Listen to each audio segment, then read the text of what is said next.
No, it's not. -8. She went running off. I'm not starting until she leaves.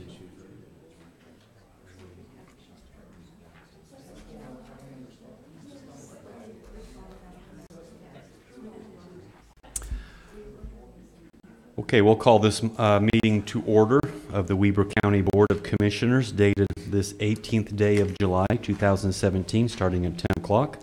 In attendance today are myself, Commissioner Ebert, Commissioner Gibson, and Commissioner Harvey, and we'd like to say thank you for all of you who are in attendance today. We'll start today with an invocation by Chris Lewis. Our Pledge of Allegiance will be by Shelley Hallisey, and then I will give the thought of the day. Mr. Lewis.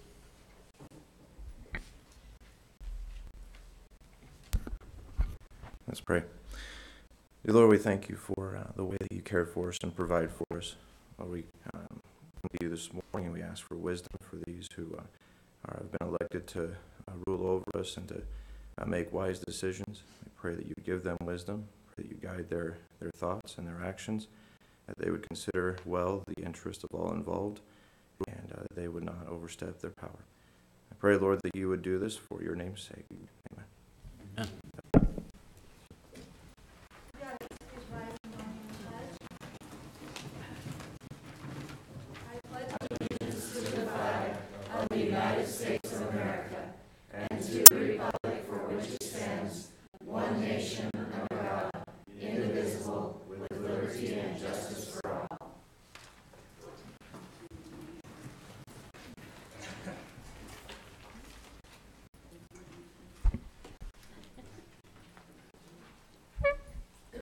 Okay, we have a lot of things on the agenda today, so I will keep the thought short. There are two primary choices in life. One, to accept conditions as they presently exist, or accept the responsibility for changing them. And that is many times the decision we have in life. Do we keep status quo, or do we venture out and take opportunities to make changes that will hopefully move us forward? Those are always difficult choices. So thank you very much. We have scheduled today a lot of items on our agenda. I have a presentation today from Leanne Kiltz, but I don't believe I see Leanne.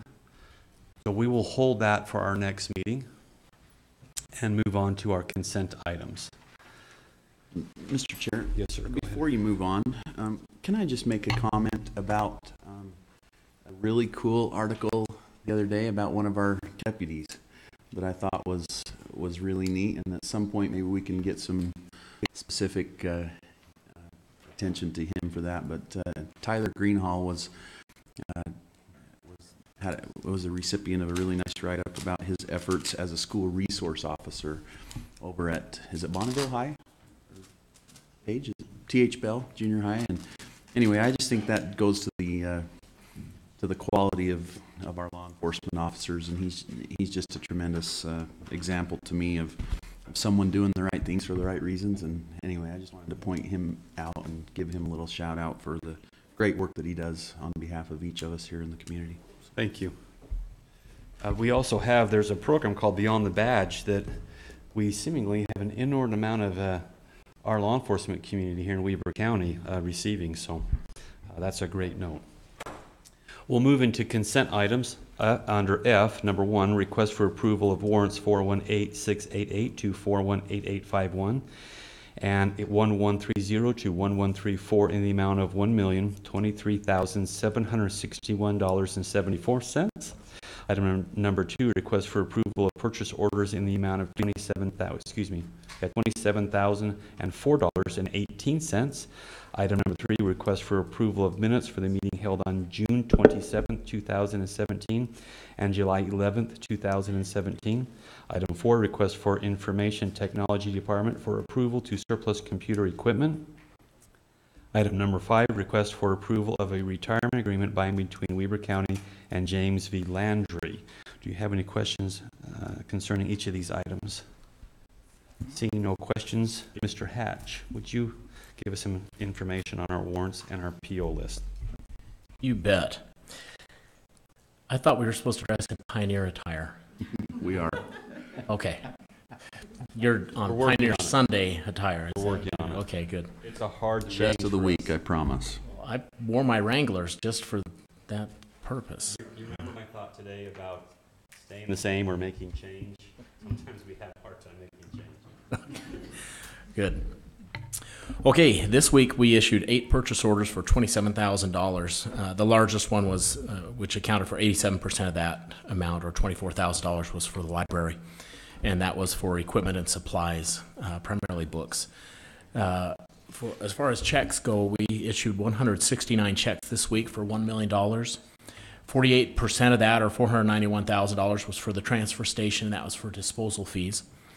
9%, or $93,000, was for the county fair, and that was primarily to get them change for their operations. 7%, or $67,000, was utilities, food, and supplies for the jail. And then 6%, or $64,000, was for the library, and that was for construction, for books, and utilities.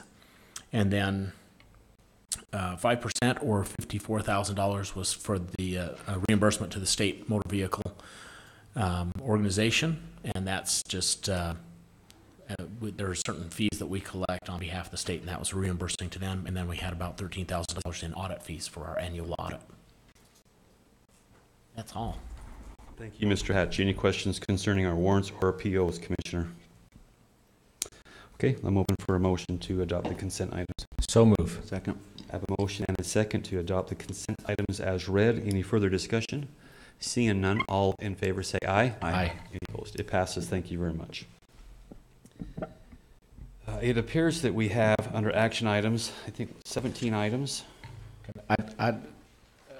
Chair Ebert, I'd like to, because we have quite a bit here of folks here in the audience today, I would like to make the suggestion or a motion that we allow a little bit of public hearing on with regards to item number 15. So I guess what I'm suggesting is we take item number 15 and move it towards the front of the agenda out of respect for the people who are here today, and then also take a little bit of public comment before then,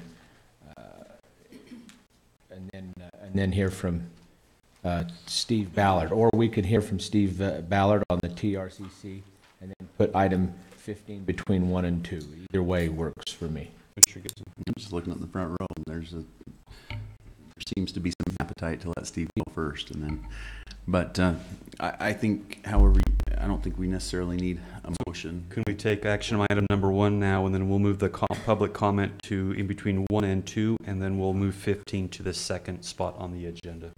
Does that sound? Works for me.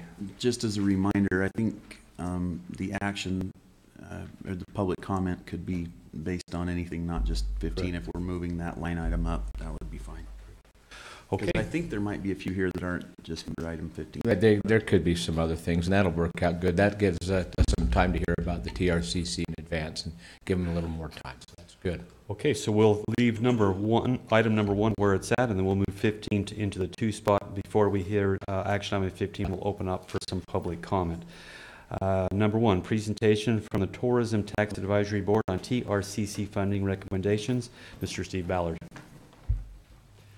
And guest. Good to see you, sir. All right, so just for introduction, I'm Steve Ballard, and the board chair for the Tourism Tax Advisory Board, or as we call it, TTAB or TTAB.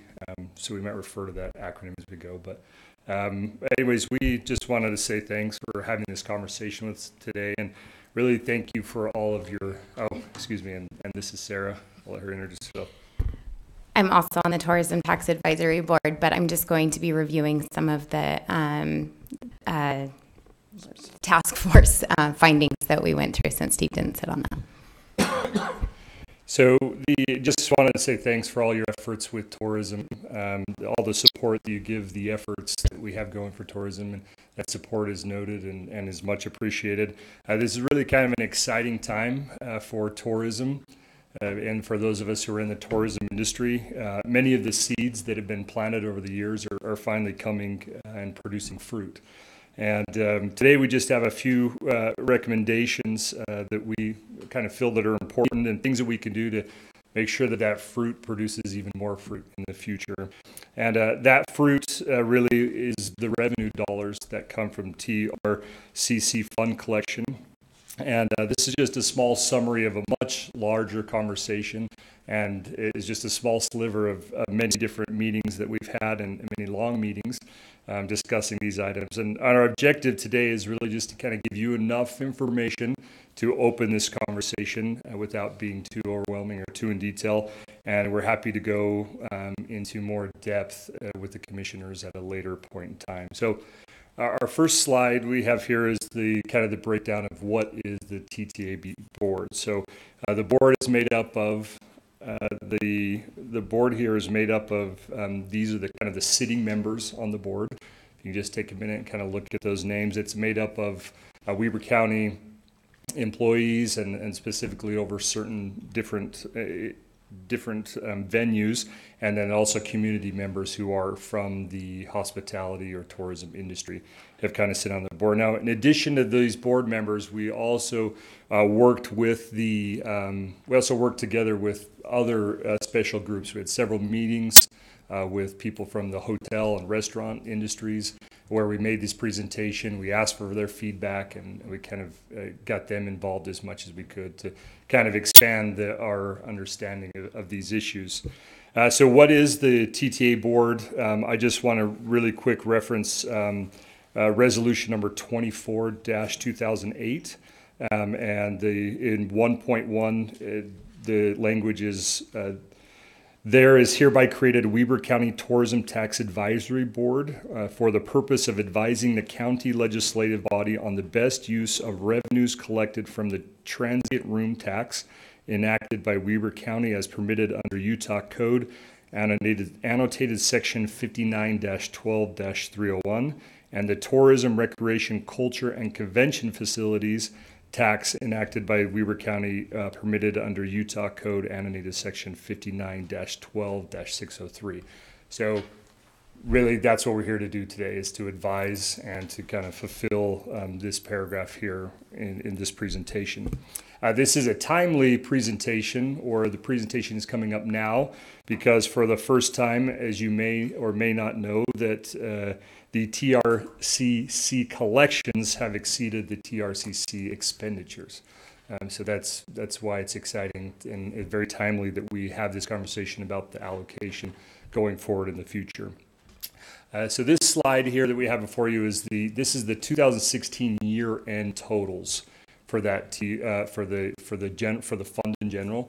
And you see we just kind of broke it down for you in the different categories: the restaurant tax, the leased vehicle tax, and then the transient room tax. Now there's also a box below each of those. Those are the current expenses that are being paid from that fund. So you see the first big box comes out of the restaurant leased vehicle, and then the next box are things that are currently being paid for out of that transient room tax. And the parenthesis items, you see like the ski bus and the OEC capital projects, those in parentheses, those were before those were out of that category. So historically they were in that category. Any questions about those numbers or what that is? All right, so Can you go back to the previous slide just for a second? Thanks. I'm going to take a picture of that. Thanks. there you go. So then as we got together as a advisory board and we started looking, okay, well, what is in the future? What's coming down the pipeline? And then, how do we take this success that we've already seen and we built on it into the future? And we came up with just a few important main points that we thought were important to address and kind of drove the conversation. And those are those bulleted items there before you. So the Ogden, you've got the Ogden Eccles Conference Center bond expiration that's coming up in 2019. The capital improvement needs and long-term infrastructure growth were kind of the keys to do that. Now, each one of those are very, they might sound clean and clear, but they actually, as you dive into those, they need it to be very complex conversations. So we started a special task force, and Sarah was the kind of was the chair of that task force, and so I'm going to just show a couple more slides, and then I'm going to kick the time over to her to kind of tell you about her committee and their findings. So just a couple slides. The next slide here is just to show a few of the capital improvement needs for some of the facilities that we can see. And again, we can give you more detail later, but that was an example of that. And it's always important that as we look at the growth in the future, that we also maintain. And so we're coming from that point there. So, good, Sarah. Okay, so I'll jump in with, as Steve mentioned, Jennifer Graham, Marty Smith, and I sat on a task force to really dive into looking at where the funding trajectory was going, our trends, and what our recommendations were going to be for moving forward.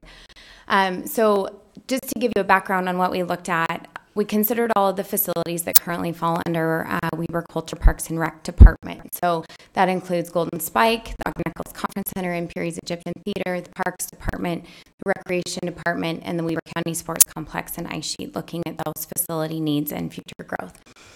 So when we tried to originally determine the way that we were going to recommend these dollars be allocated, the first thing we tried to evaluate was to take a look at the mixture of business that took place at each of these facilities. So a standard definition for tourism is a visitor is someone who comes from greater than 50 miles away. So using that as our definition, we tried to determine the revenue as well as the attendance at each of the facilities from local attendees versus out-of-area attendees. What we're finding is that it's hard to draw some real good solid conclusions from that, just based on the ebb and flow of the business that each of these facilities brings in. And as you're looking at some of them, it's more than others. So then as we tried to evaluate it in a different way, we looked at as you all know, when you're looking at your budget, each of these facilities also generates some revenue, whether it's concessions at Golden Spike, food and beverage, rental room rental at OEC, whatever it is, each of these has a revenue generating piece of the puzzle. So when we looked at year-over-year numbers of the revenues that were being generated by each of these facilities, and then compared them to the contributions that were having to be given, and tried to determine a trend there. So as you can see, we used a 6-year. There's really not a trend because where capital improvement projects come into play, it throws things out of whack. So rather than a trend, we used the 6-year average to determine what those needs for O&M particularly were going to be for each of those facilities over the next 10 years. So now we're going to move into the recommendation portion of our presentation, but I wanted to start with this slide that just looks at TRCC overall and those 10-year projections using that 6-year average we had talked about. So if we look at TRCC has had about a 6% average growth over the last, and I'm sorry, this is for the taxes, so this is a 10-year average, 6% growth over the last 10 years. And so if we project that into the next 10 years, you can see those numbers there. That bottom line is the TRT as a separate, because there are some different legislative allocation requirements for TRT versus TRCC dollars. And then the purple is the difference between the two, just to give you an idea of where we're going. Okay, Steve's going to take this one. So the summary to this point is that we project that there has been an increase, and we project more of an increase. Now, what do we do with that increase? So we really have 3 recommendations, and in the end, we'll sum those up in a nice little 3 bullet points. But one of those, like Sarah said, one of those is directly associated with TRT. So instead of the whole TRCC fund, the TRT portion of that, like Sarah said, is one of our recommendations to that, and the other 2 apply more to the fund in general. So our proposal with the TRT going forward is that we set that the CVB budget is set at 70% of the TRT collected in the previous year. So the budgeting model is we look at what TRT was collected the year before, and then 70% of that goes to the CVB budget. And so that's a nice protection, because if we've seen in uncertain times, as the TRT collections go up, the budget goes up. As it goes down, the budget goes down. And it really gives us, it allows us to be flexible with the market. and it's really directly related to that. That is also a common industry practice. The percentage is different, but most CVBs and most of these groups are funded based on a percentage of TRT collected. Very common, even throughout the state of Utah. The reason we chose 70% is because in the past, that's generally what it's been pretty close to that. However, in the last few years, as TRT collection has gone up, the percentage of the budget to the percentage of that has actually dropped. So this would be an increase to tie to that 70%.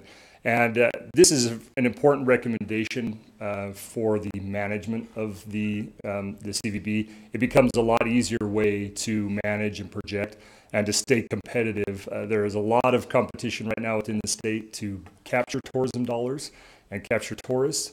And this allows us to stay more competitive. It gives us a clearer picture of what we need to do. So when these opportunities pop up at the last minute and we need to go after them, that's going to give us a better way to do that.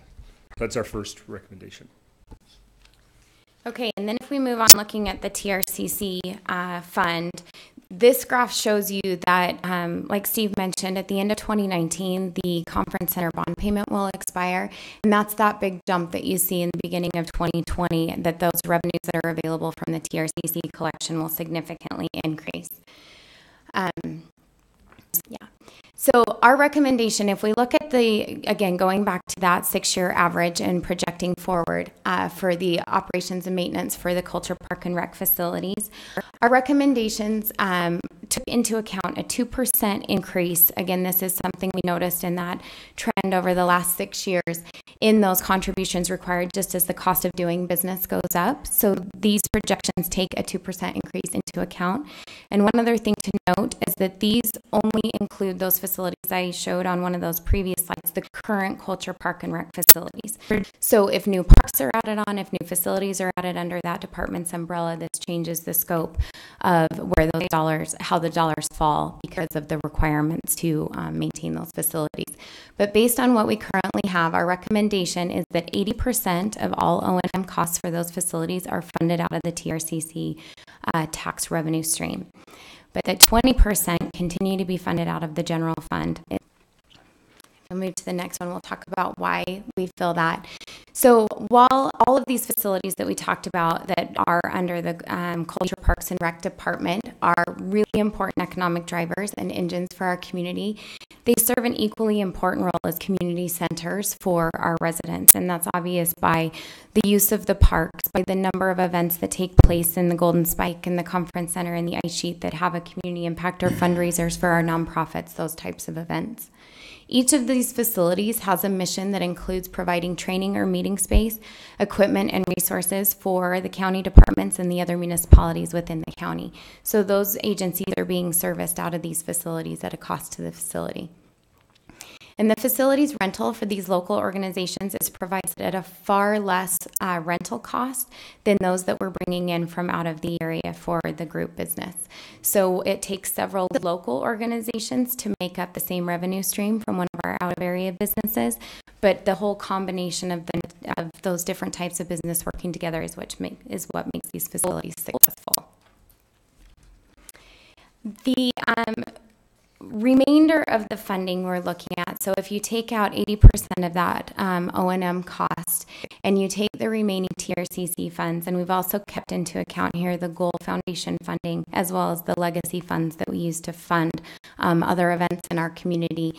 The remaining funds, our recommendation is that until that bond expires in 2020, 100% of any remaining funds go into capital improvements for our current facilities. Once that bond payment expires in 2020, our recommendation is that 50% of those available funds go into a capital improvements budget for those facilities, and that the remaining 50% go into a future projects fund. We've talked a lot in the past about how important it is to be strategic about our future and plan ahead for those things that we need to do to keep pace with our competitors and continue to bring tourism into our community. So this fund would allow us to have a balance to take care of any future projects that we feel are necessary, and we don't know what those are at this point. It could be money that leads us towards bonding initiatives, or that just pays for a project, but at least it creates that balance that we're pulling from, so we're not having to find those dollars elsewhere.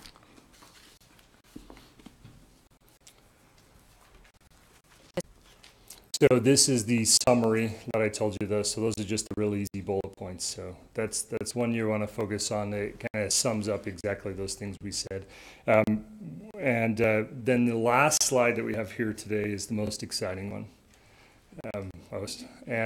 These are some economic statistics that we were able to get and put together. And there's some interesting in there. You see the first box is these tourism generated revenues. For Weber County, you see all those increase, really nice trend line there.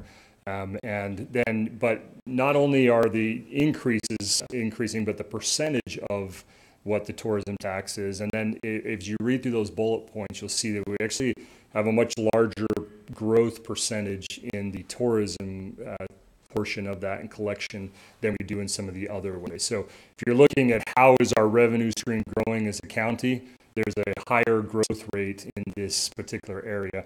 And I think that's important to do, from to protect our revenues or increase. We always need more revenue, but we need to maintain that trend that's going on. So that really what this proposal is this is a way to maintain what we have. It's a way to plan for the future, and it's a way to be prepared to capitalize on important projects when they come. So if we continue now to protect this, and to go back to that analogy of the orchard, if we want to continue to reap these fruits and harvest these fruits, we've got to protect the orchard, and we've got to protect the trees. Those trees are these venues that we have, these amazing venues that we have in the county, and we need to protect them and keep building them. The bottom line, I think where it really comes to me and comes home to me is we know that for every dollar we spend in acquiring or in tourism acquisition, let's call it that, we receive $10 back. And so we earmark that money, and that money comes back tenfold when we, at the end of the day. If I could just talk for 1 minute as a citizen, and not as the Tourism Tax Advisory Board Chair, but as a citizen, to me, this proposal is an example of responsible government. And I think it is to have a clear and logical connection between revenue streams and expenses revenue allocation, to me, is very important for me to be able to see, to say, okay, it's a lot easier to kind of roll everything up into one giant budget, and it's simpler, it's easier to look at. But that tying thing and having it based on percentages and having the money coming in, going out to a specific place, to me is a very nice, something that I feel really good about as a citizen as well. So thank you for your time with this proposal. And if you have any questions, we'll take them. Or if you want to meet with the board as a whole, we'd love to have you, and we can further that conversation there. I have a comment, maybe a question or two in there. Can I have that slide stay? That really was the most exciting slide of the deck. I think the thing that I appreciated about that, especially as we've gone through a really rough budget cycle, we heard quite a few times maybe we shouldn't have a conference center, some of these things. And I think what I would like to point out is, this red number in 16, and I think we expect better in 17. Don't know exactly what that number will be, but from a philosophical point of view, I can understand where the argument comes from, right? I get, where should we be spending money? And if we're just going to use the phrase subsidize a conference center, it's a fair question, but I think it's also fair to look and see why. I'm struck by what a difference it actually makes to each of us in our daily lives and our daily tax or our yearly tax burden. Sarah, you want to give me the number? I'd like to throw you the softball, but it's important because it really does make a difference in what comes out of my pocket at the end of the day. It does. We, as residents, all want to know why it matters to us and why it's important and where these dollars are being spent. And at the end of the day, when you're looking at these numbers and talking about subsidizing some of these facilities, the dollars that these visitors spend in our community, in our restaurants, in our businesses, at our gas stations, shopping, in our hotels, all of those things, those businesses wouldn't be here if it wasn't for tourists in a lot of cases. And then, that trickles down to jobs and everything else. But when it comes to me, you, each one of us in this room, all of us keep $1,300 in our pocket every year in tax burden that we do not have to pay because our tourists cover those taxes for us. Is that per household or per person? Sorry, per household. Okay. So I just, if people remember that number, I think that's a powerful statement because, we want to look at each individual expenditure, but in our household budgets, in our own individual businesses and so forth, we're always looking for a good investment, a return of some kind. And in this particular case, I think it's clear to me when you're talking about a minor subsidy for a conference center, and then or whatever, we put into that type of area. You look at an $8 million yearly return that equates to a $1,300 reduction in my tax burden. That seems like a good investment to me. And so we don't want to cut our nose off to spite our face. We want to make sure that we make good, solid decisions. And it doesn't mean that we go crazy. We have to be measured and thoughtful in our approach. And I appreciate the recommendations here today. I know that these will be a good start for us in our budgeting process that'll be coming up before we know it again. But anyway, I just want to point out that there really is a value to each and every one of us as we work through these. I mean, we're looking for free money here, right? This is free money. This is money that we don't have to educate kids. We don't have all the challenges that come, with from taxpayers who actually live here. This is money that comes into our community, is left behind, and then we have the opportunity to use it for our good. So anyway, we appreciate the effort. I appreciate the effort that this board has put forth. You're very thoughtful and measured in your approach, and like I said, I think it gives us a good place to start as we budget. Can you go to the previous slide again one more time? Thank you. That's it. Thank you. I also want to tell Steve and Sarah and the rest of the board, those of you who are here, thank you. I respect that this has taken years of planning and collection of data. This is not just something that was thrown together with arbitrary numbers, but I know so much of the detail behind what is here. I appreciate it being factual, I appreciate it being accurate, and I appreciate the projections that have happened. I also appreciate what you have done, and I mean that individually as all, but also collectively as a team to make this Weber County area, Ogden and the Weber County area, as successful as it is. I respect the fact that this little team is recognized not just here in northern Utah or not just here in the state, but is recognized regionally, Intermountain, the whole area, all the states around us as being very, very successful, especially when you consider our market size and share. So you're incredibly effective with what you do, and I appreciate that very much. I just wanted to make sure that that was part of this public record today. Thank you. A couple quick questions. When we look at the increase that we've kind of felt over the last, I think, 10 years, have we really broke that down to what is driving that? Is it the ski resorts? Is it the convention centers? Is there a major driver in this increase over these last several years? It's the development of our product, truthfully. It's all of those things combined. our primary, one of the things I say a lot is ski is a big driver for us in the winter. We are still primarily a business travel destination, so our group business is instrumental to our success. And as we've formulated great relationships with the teams at Golden Spike and the Conference Center and the Ice Sheet and the facilities that can host those large-size groups, we've just done better and better at recruiting more. And beyond that, with our leisure product, which we have also seen, we have seen it grow at a faster rate, although it still doesn't account for as much as the business travel percentage of our business. But it's the combination of everything happening. So it's the exposure of our destination. It's the fact that we still have a lot of work to do for people to know where Weber County, Utah is, right? And but we make huge strides in that every year.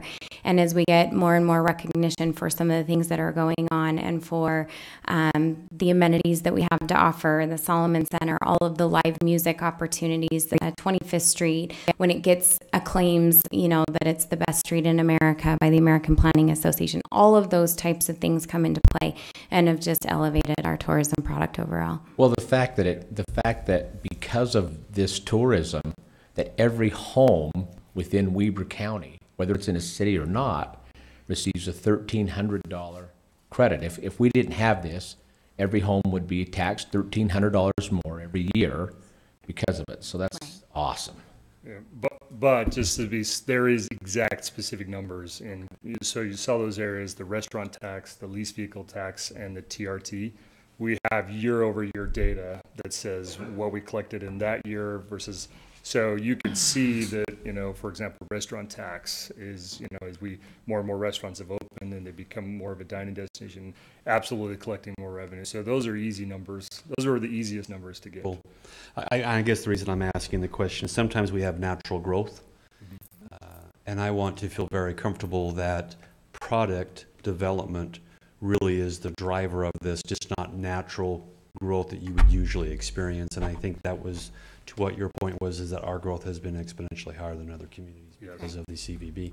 Because the big ask that I'm seeing is connecting that tax directly to the CVB, which then continues to drive that. Does that sound like a correlation? Okay. Second question I have is, have you identified future projects already that are a priority as we put dollars into those funds? Well, we have a number of ideas of what those future projects may look like. Really, one of the first steps is needing to evaluate the feasibility of those. We don't want to assume to just know, to say if we build a building, they will come type of thing. And currently, one of the challenges has been that we don't have that fund balance sitting around to hire, the work be done to determine the feasibility of each of these. There's a whole number of recommendations that between your Culture Parks and Rec team and the CVB that we do have, but we have a lot of work to do before any of those become official recommendations. And the reason I ask the question is I think we're hesitant at times to just put money into a pot to spend whenever something may come up, but if there is a prioritized project list with returns on investment that we can back up through data, I think it makes us more comfortable in putting money into this. Well, and I think we're thinking exactly what you are, that this future project fund isn't like a slush fund or an emergency fund. It's a savings account so that once we determine what those facilities are that would give us the highest return on investment, we have the dollars set aside to, again, determining what that may be, but to help us start the bond process or to fund it in its entirety. But it would all be for the product development of our community that would then provide that return back to the community. And that could put us a year or two ahead of and being ready to move on it when we do decide if we start now. If we start from scratch then, you know how long it takes to get going on this. Yes, I do. The last question I have is, you referenced the 70% is kind of a common or national standard. Excuse me. No, not the 70%, process, just a percent. The percentage and process. The question I have is there a number that usually is Or is it depending on kind of what product you are and what? Yeah, it's all over the board. If you look at some of our colleagues, Park City, for example, as a premier resort destination, is probably one of those that's at the higher end of that spectrum at 95% of their TRT funding. If you look at colleagues around the Western U.S., a lot of them are done a little bit differently, where they're through tourism improvement districts and they get 100% of that funding. So it's a little bit all over the board. There's not really a baseline for that. By legislative statute, you'll recall that 2/3 of the first 3% of the TRT have to be spent on marketing initiatives, and the remaining 1% can be spent on tourism drivers, just like the TRCC fund. So there is a certain percentage that has to be given to certain communities, but how that shakes down after that is a little bit different across the board. Thank you. That's all the questions I have. Commissioners, has anything else related to the top? Okay, well, thank you very much. One, for your presentation, but two, for all the countless hours and the work you've done. Thank you. We'll now open some time for those who may not have been here earlier. We wanted to provide some time more at the beginning of the meeting because we have a lot of things on the agenda today for some public comment. We would ask you to step to the microphone, speak directly into it. Please give your name and your address or where you live. And we'd ask for you to keep it right around 2 minutes. And again, this is just, instead of having public comment at the end, we're going to have it at the beginning so we don't make you sit through 2 hours of meeting before you have an opportunity to give some public comment. We also realize that sitting around for 2 hours makes you angry. We don't want any angry people. So now this is the time we've set aside for public comment. Please feel free to come up.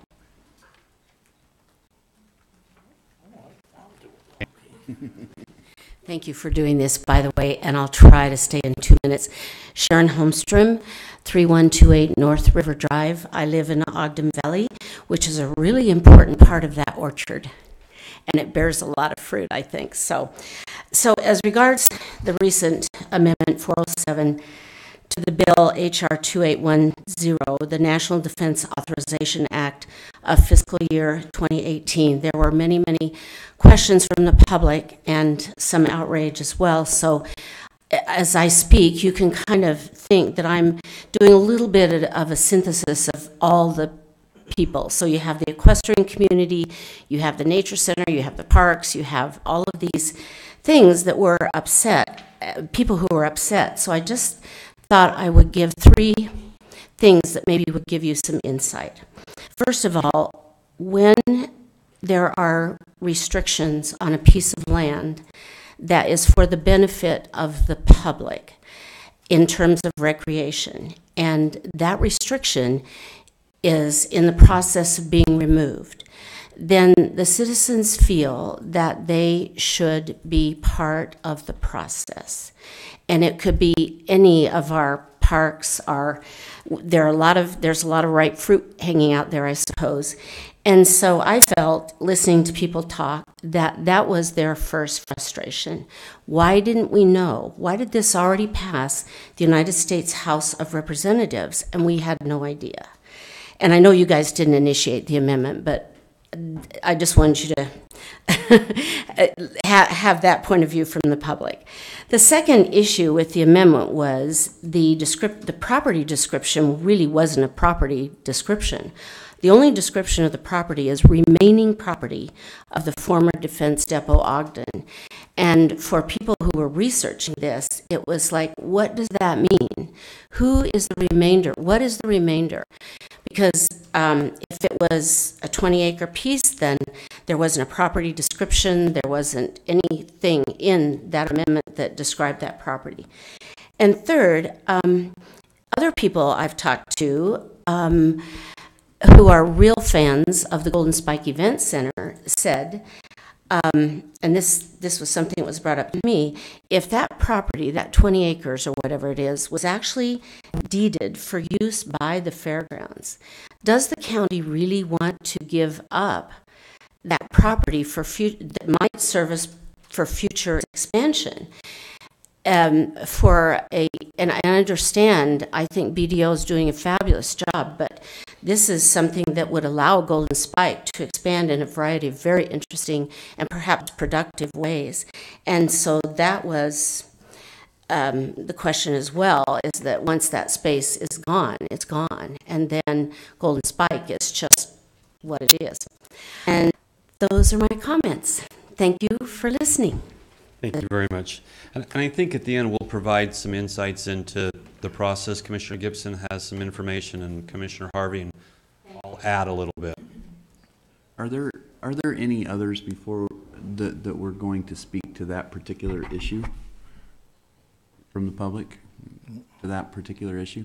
Would you let me respond to that then before you start? Would that be okay, since there seems like that's the only comment on that particular issue? I just wanted to tell Ms. Holmstrom that I share your frustration, and I think I think I'll just say that I am a strong advocate for the Golden Spike Event Center, the fairgrounds, the nature center, all of those things and BDO, all of those things within that area that was deeded through by the federal government, and the uses as they are currently prescribed. I have seen tremendous impact to especially children through programming at the Golden Spike Event Center and the fairgrounds, as well as the nature center. It is amazing to me to see the busloads of kids go through that nature center and the value that they receive that they couldn't get any other way. And so I think from myself and hopefully this commission, I think you'll see a fierce advocacy for those programs to continue with their prescribed use. Some of those things are delicate in the negotiations thereof, but I want to publicly thank Congressman Bishop, because the reality is when he found out that there were concerns, he was quick to respond and pull back with that legislation, and he has always been very responsive to requests from local governments, which is I think partly why we got in this predicament in the first place. But then when he realized that there were major concerns, he was quick to respond and to ask for input and pull back in a way that is productive, I think, to the discussion. So I think he deserves some credit for that, and for being willing to hear and listen. And so I think a key reminder for me through this whole process is that process does matter. It's important that the public be aware of these types of things if there's a proposed change of use and of a public property.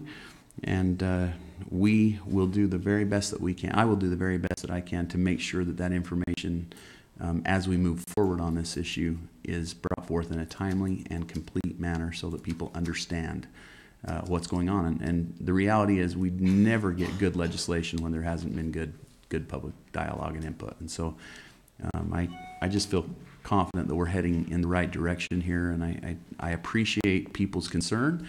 And frankly, in this particular case, the public outcry, while fairly loud, was very respectful and productive, and that is a positive thing as well, because sometimes it can cross into a non-productive realm, and in this case, I think it was well done and well said. So we appreciate it, and I just hope that as we go forward, we'll be able to continue with these amazing programs. I think that help all of us, but especially kids. I've said it over and over again, but there's something special about getting kids into nature, getting kids into where they can put their hands on and touch an animal in a positive way, and those facilities are unique. It's pretty hard to put a price tag on that stuff, but I'll tell you what, as I've said, it's cheaper than therapy. So I hope it all goes forward in a positive way. With respect to that, Ms. Holmstrom, as you probably are aware, the Golden Spike Event Center, or Weber County Fairgrounds, as it is also known, enjoys nearly 300 different events annually now. So events are taking place, a multiplicity of events are taking place every day.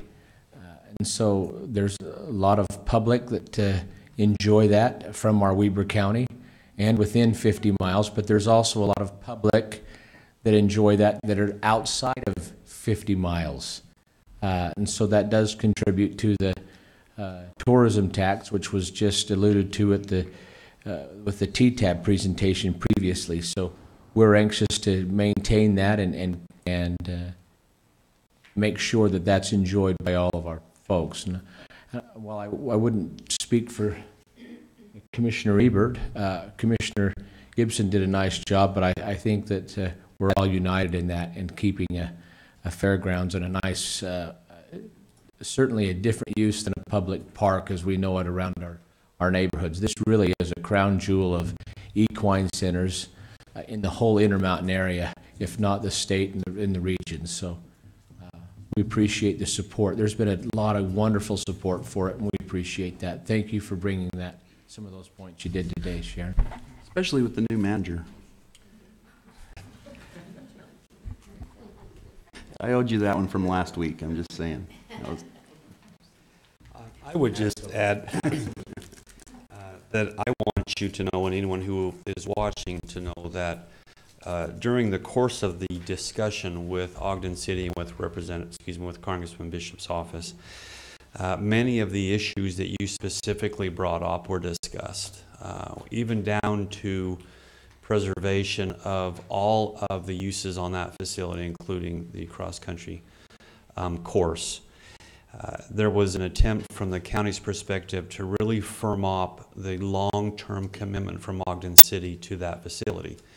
And at this time, we have a 20-year lease that will be up at the end of 20 years. And the 22 acres presently used for much of the parking is not included in that lease, and it is a year-to-year lease. And so the effort that you maybe were not aware of from your commission was to work with Ogden to tie up that lease for 70 years and include all of that property that you specifically referenced. And then at that point, talk to Ogden about what their future plans may be. We would have had a 70-year contract for all of the acres on that parcel, on that plat, and it would have given us a stronger foundation for future capital improvement, knowing that we had 70 years still on that piece of property. We're kind of back at square one to the extent that how much do we invest in that property until we can get a firm commitment from Ogden. That being said, the commitment from Ogden, I think, will still stand. I think they'll act in good faith and move forward on tying up that property as one complete parcel and moving into the future. And us having a positive relationship with Ogden and working with them to meet their future needs, but also meet the needs and the commitment we have to that community will continue to move forward. I felt very comfortable working with Ogden. They were thoughtful in their approach. The Nature Center, they assigned a 47-year lease extension last year to show their commitment. The other part of the Congressional Act dealt with moving that specific usage requirement. They could not just eliminate it. It has to be transferred. So it provides that very specific incentive that, and language that you talked about, which really restricts property for the public for recreation. And that was something, again, that we talked about as a commission with Ogden City, in making sure if we ever were to do anything, that transfer would go to a piece of property to preserve the use for recreation solely. So there was a very comprehensive discussion that we had to preserve.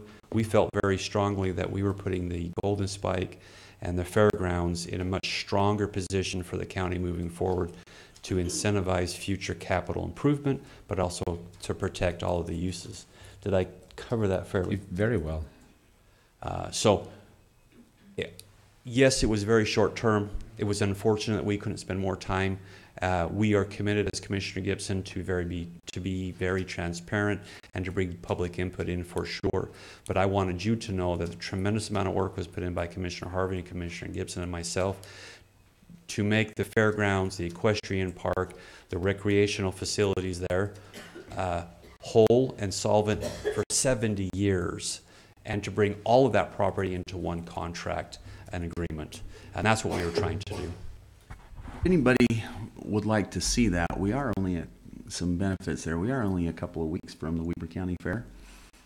Come out and take a look if it's been a while, and look into the eyes of some of these kids that have got a lamb to show, that maybe live in an urban type area where they don't have a lot of opportunity to be around animals in a different way, but can put a lamb in the backyard and learn how to take care and feed and show one of those animals.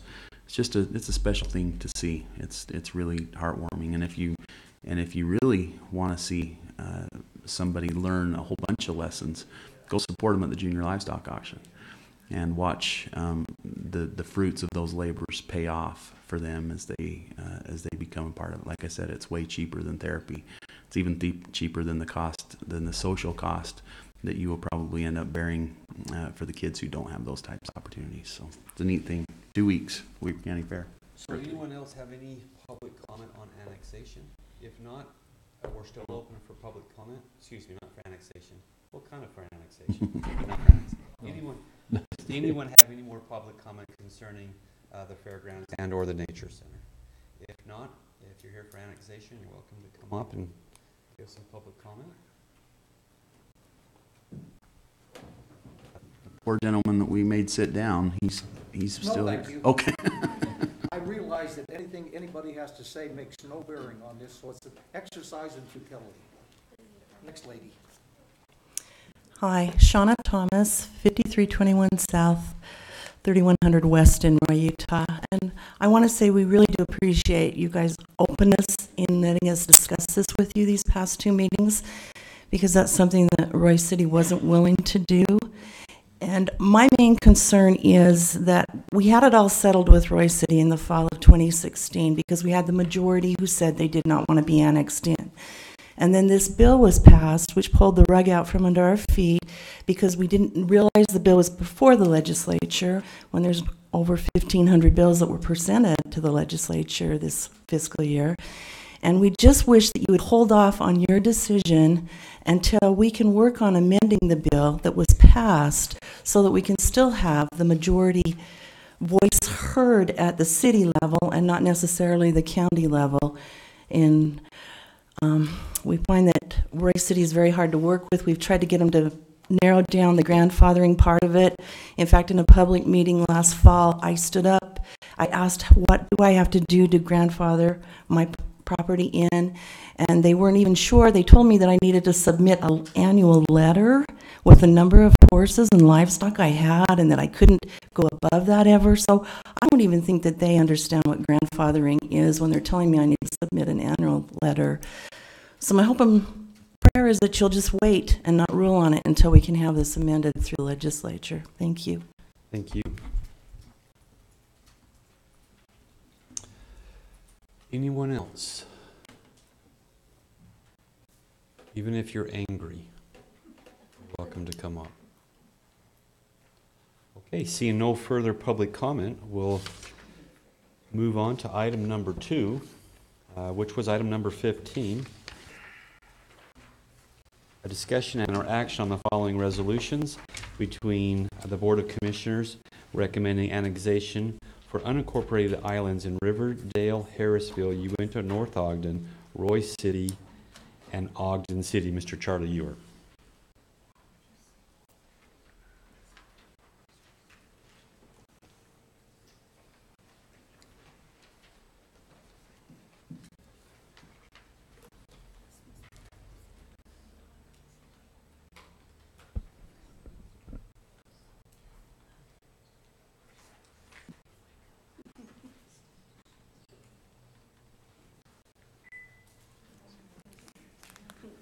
Thank you, Commissioners.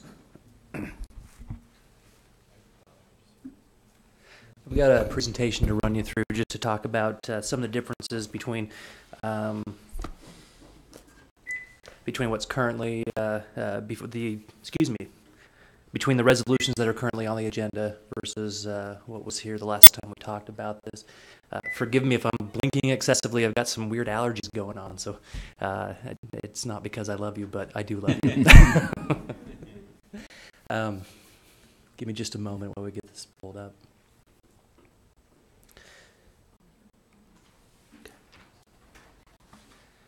In the presentation that I'm about to launch, I'll go through each of the islands that are being modified from the original proposal, and then I'll go through the key questions that seem to reoccur as we were addressing the public's concerns.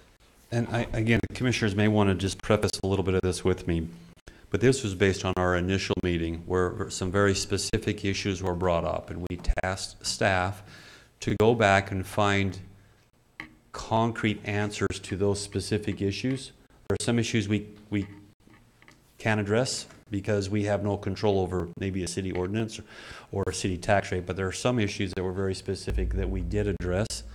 And so this is a response to many of those questions and concerns. So I want to say thank you to Mr. Ewart and to staff for all the great work they've done in this. You're welcome. I got it, Fatima.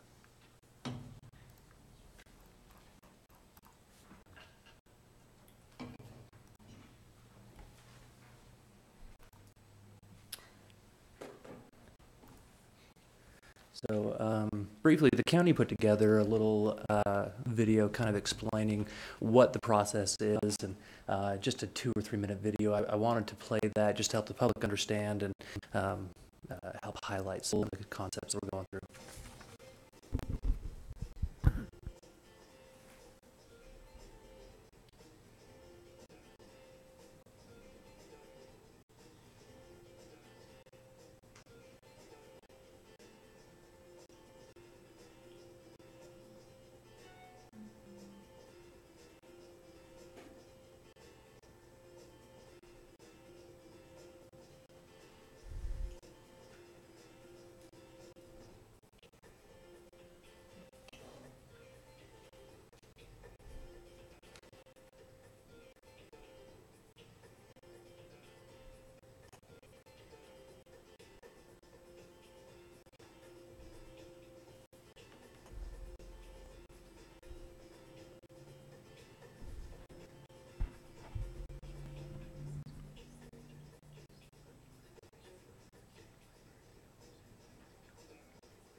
So just a fun way to kind of emphasize some of the complicated concerns that we're working through as we try and figure out the best recommendation for the county commission to settle on. I want to go through some of the islands in North Ogden. The biggest concerns in North Ogden from the residents and direction from the commission seem to be dealing with some of the agricultural lands that were small enough that could be potentially considered or not considered urban development in the future. And the direction that I heard from the commission was, if it's active agriculture right now, let's leave it alone. So you can see this property here. I think the reason is I think the bill very clearly says if there's property that through the natural development phase will become annexed in. Right. And so it wasn't because it was agricultural. Got it. It was because through the natural process of development, It could be used for a variety of reasons right now and be unincorporated, but through the development process, it would be annexed in. And then the other part was that several of these properties were actually one large piece that had been broken up, and so they'd been carved out, and they were carved out of an actual family or something along those lines. We wanted it to reflect that they were basically one lot. Okay, better stated. Thank you very much. So the bottom property here that was previously proposed to be in, that's part of a larger property. It's got a house on it currently, but is likely to annex in through the urban development process in the future. And same with the top property up here in this particular island. In this particular island, there were 4 properties that were proposed to be annexed in. It's all part of a family farm and will all likely be annexed in the future through the urban development process. Over here, this is over by the fish farm area. Fish farm's been taken off. If that is ever to develop in the future, it is likely to annex into a city. And some of the surrounding adjacent parcels were also removed from that for the same reason. And this island here, the entire island, was initially proposed for annexation, and the large parcel in the back has been removed. So those are the changes in North Ogden. In the Roy area, there weren't any changes to any specific islands, but we wanted to address the big question from the water district. So the question was, will or can Roy City force property owners out of Hooper Water District? And these were the answers that I was able to track down, speaking with the water district attorney, speaking with our own legal counsel on this. When it comes to a non-essential service, essential services being fire, police, emergency services, other kinds of districts don't automatically change their boundaries when a city annexes. In fact, you'll see on the next page here, all of this colored, where's my mouse here? All this colored green area surrounding Roy and kind of the bluish area within Roy boundaries is all being served by the Hooper district. And everything outside of these crosshatched areas that are colored that blue color are already part of the incorporated city. Roy City said that Hooper water lines are not built to the same design as the Roy water lines and are incompatible with the amount of pressure that Roy water system has. And so if Roy were ever to even consider any kind of a mutual boundary change with the water district, Roy City would have to pull up all those lines and replace them. And they just said that's not financially feasible. Ogden City, there was one particular island that was modified. Can I go back to Roy? Sure. So I think Roy, commissioners, help me if I don't remember all this. I think Roy had numerous issues. I think one of the issues we've touched on today, which was a better definition of what grandfathering really meant. I've got that. Okay, so you'll circle back to that? Yeah, and I think that's generally applicable to all of the jurisdictions that will be dealing with this. So the question that came out of Ogden City, actually, Fatima, you back up one. This particular island had a couple of properties unintentionally left out that have then since been added on up here in the upper corner here. Okay. And then the key topic coming out of Ogden City is, what about sewer? Is Ogden City going to force us into sewer? In the last month, I know Ogden City has been batting around some different ideas. The city administration seems to agree that immediately forcing folks who are annexed into the city to hook to the sewer seems to be abrasive and not very tenable. They're batting around some ideas on how to prolong the period of time. Currently, I think their ordinance requires 90 days from the point that Ogden City notifies a landowner to hook up, for them to hook up. If they're within a certain distance of a sewer system, they're currently trying to figure out how to better deal with that. It's going to take an act of their legislative body, their city council, which hasn't happened yet. And so we don't have a firm understanding of what's going to happen there. Okay. Can the city force me to stop my current legally permitted use of land? This is the grandfathering question. And I pulled this video from I pulled this video from the Utah Land Use Institute. It's a very simple but elegant way to explain non-conforming uses. The previous land reg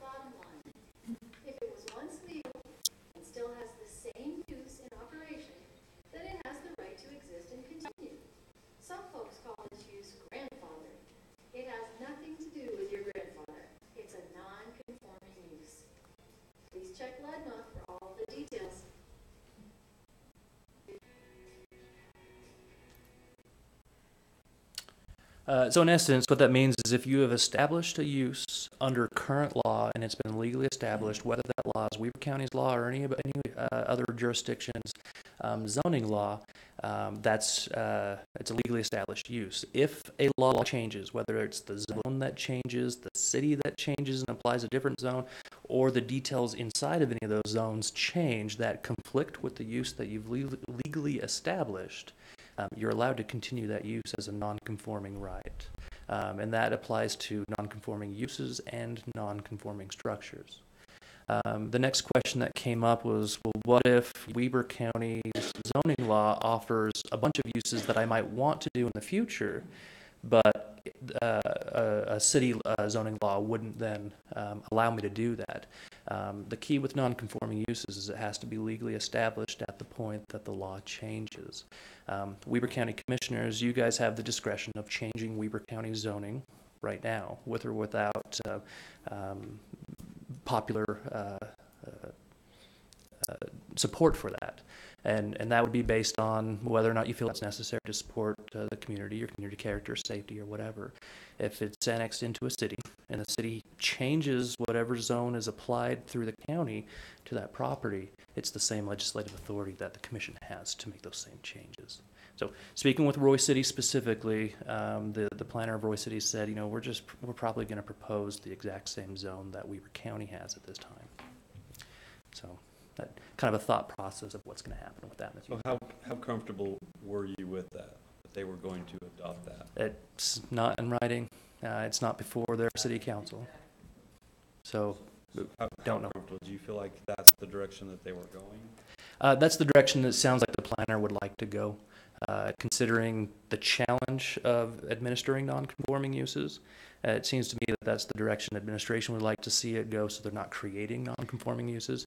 If you look in your resolution, one of the paragraphs highly supports and suggests that a city adopt zoning that is in compliance with the county zoning, so that we're not creating non-conforming uses.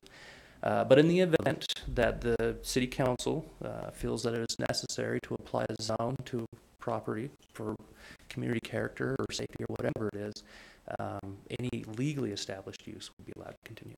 What if they're not exercising that use at this time? So say they're allowed a barn, but they haven't built a barn, but they are allowed a barn. Would that ability to build the barn be included under grandfather? It would not. It would have to be a legally established use at the time that the law changed. Yeah. Otherwise, you're just holding open the ability to execute on a permission in a zoning code when the legislative authority has decided to change the law. It bridles the legislative discretion of the legislative authority applying the law, which is something that state code prohibits. So the four criteria for determining what properties should fit inside annexation, and Commissioner Ebert, as you pointed out, number 2 is looking at property that will not likely be naturally annexed through the urban development process.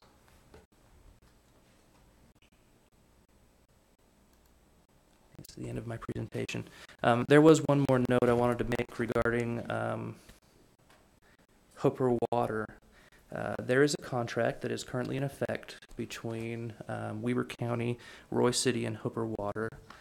It was recorded in 1986, but is applicable today, that states the city, being Roy City, agrees that it will not solicit culinary connection of these subdivisions presently serviced by the water district. In the event any annexed property owner presently connected to the water district culinary water system requests connection to the city culinary water system, the city will not connect said user to its culinary water system until or unless the water user pays to the water district the sum of $1,000. There's also a process to determine whether or not $1,000 is the appropriate amount. So in essence, some of the concerns by the water district, I think, are mitigated by the contract that's currently in place. Thank you. You're Commissioners, questions for Mr. Ewert? I don't have any questions. Commissioner Harvey? Not immediately. I appreciate the fact that people the explanation with regards to Hooper Water and how they laid that infrastructure years ago. So they're really those in Roy, speaking specifically, because Hooper Water's not, there's not Hooper Water well, that's off the table, West Haven. So Hooper Water's just, we're just talking about the Roy piece on that one, aren't we? Right.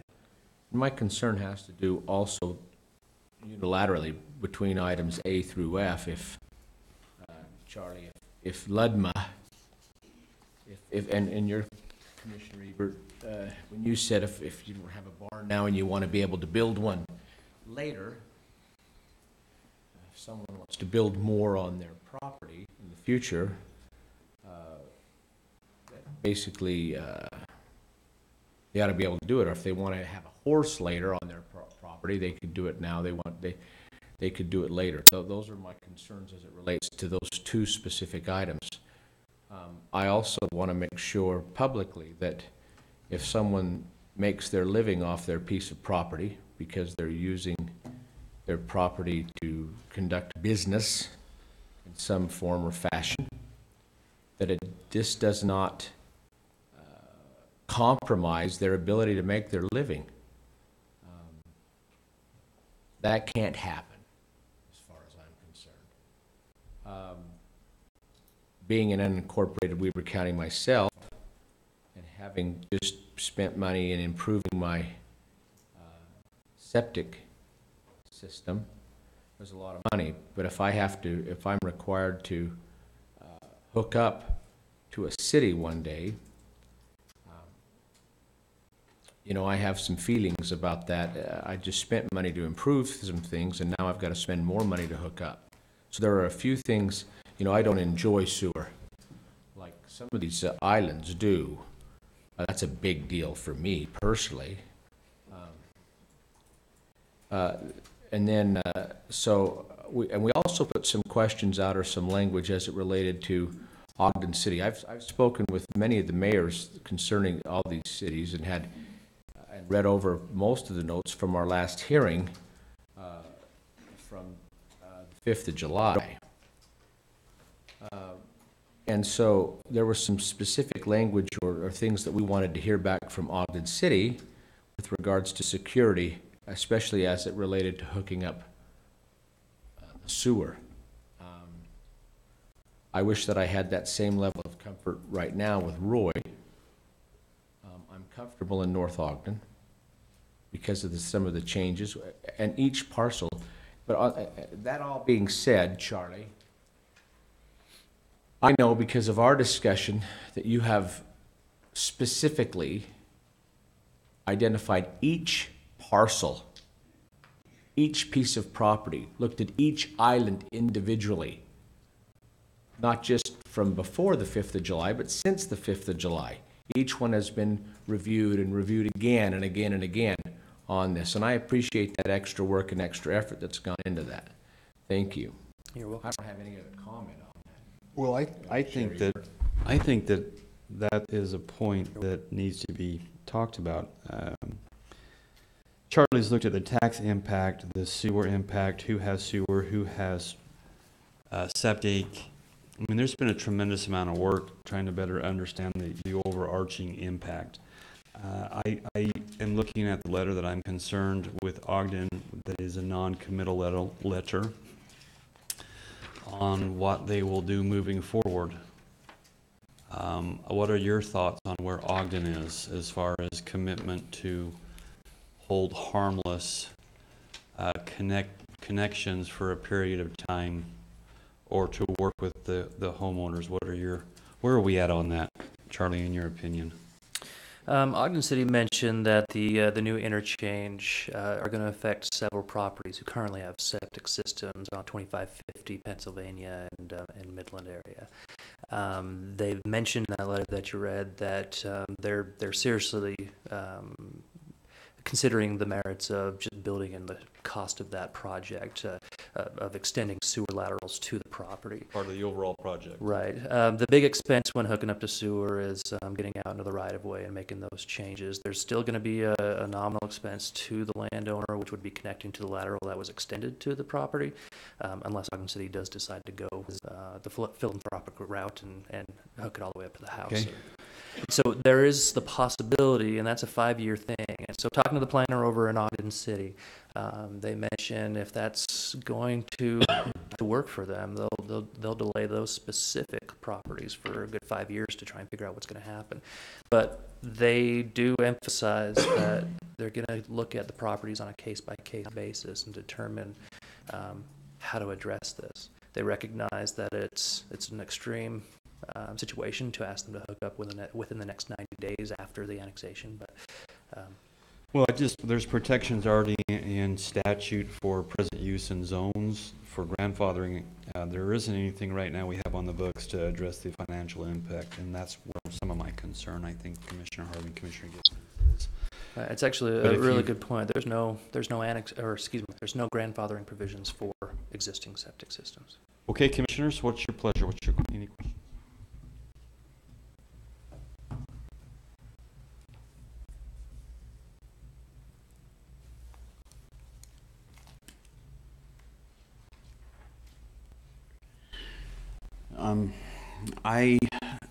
This is a difficult thing for me. It has been from the beginning. This is one of those things that I think because the county was spelled out in the legislation as taking the first step, puts us in a really tough position because we don't know what the cities are going to do. I mean, we would like to hope that they would make a firm commitment to be fair with these individual property owners. We've asked for that. I think we've had some verbal commitment. As you said, Commissioner Ebert, some of the writing that we've received back is fairly non-committal, so that gives me a little bit of pause. But I think that when it comes down to it, we only have, our duty is different than that of the cities. I think our duty under the statute is to do due diligence to identify which parcels within the county under each of these cities qualify from our perspective under the law, and to make a recommendation as to what those are. We are not taking an official action. The city will have to take that official action to begin annexation proceedings if they believe that it's important at that particular time. My guess is that not everything that makes it into our recommendation will end up being annexed. But my hope is, but I'm also guessing that there will be those who don't want to be annexed that will be caught in the middle of this, and so that's the hard part for me. I feel like it's important, though, that we do our duty under the statute to make a recommendation, and I do feel comfortable after months of study on this with our planning division that we have identified the parcels that meet our understanding of what the code is, and so my perception is that we ought to do our duty and let the cities do their duty, and hope with a strong recommendation that they hear us as we represent these constituents as well, that they hear us in our plea to treat individuals respectfully and appropriately and fairly throughout the process. I know there are some who feel as though that hasn't happened in the past with some of the cities, and I'm hoping that there's been enough discussion on this and those pleas that the cities have heard and will be comfortable with that. So anyway, that's some thoughts on it.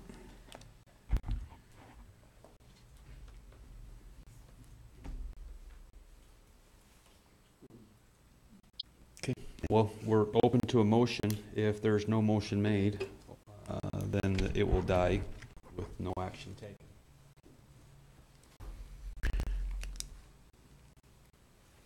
I will make a motion that we pass resolutions. Do we have numbers on these?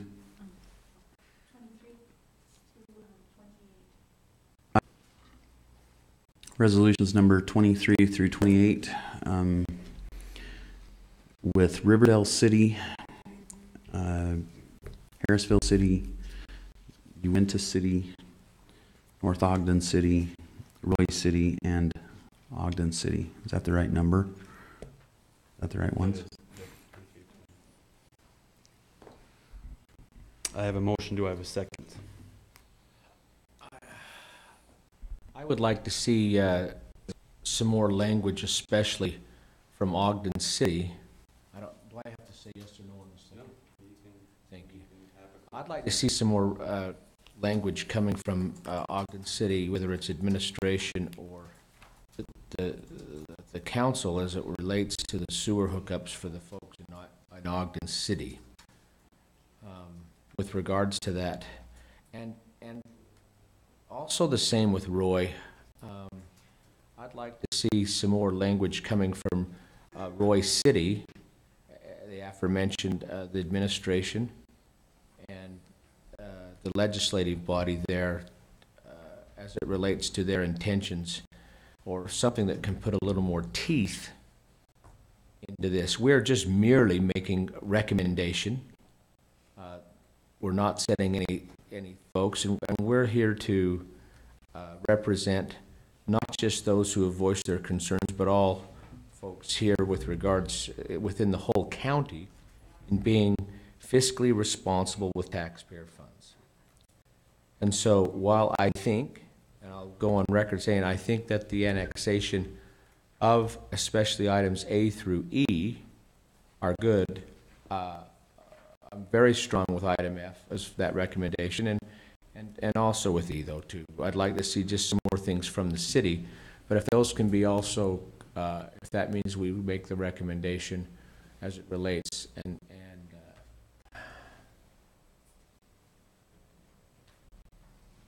I'm just trying to, I'm sorry, I'm working it out in my mind as to how we make a recommendation, but making sure that the cities have teeth in their, or our recommendation has teeth with what regard to how they conduct their business. I don't know that we can do that. I don't know that we can say, hey, listen, this is what we'd like to see happen, but they have the ultimate decision-making process. And I would hope, and I'd say this out loud, that each of the cities take the time and energy and public discussion that the Weber County Commission has in their own individual areas. So you should hold off. Can we, I need to, thanks. I don't need thanks from the audience.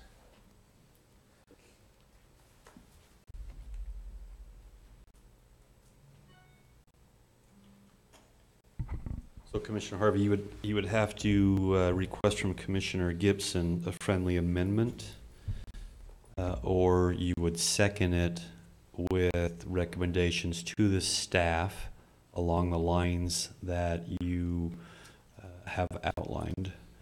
I think those are your two options right now. One would be to send it back to those two municipalities to give you language that you're comfortable with, but on the present motion standing, Commissioner Gibson would have to accept that as a friendly motion, or you could request that staff make stronger recommendations to those two municipalities.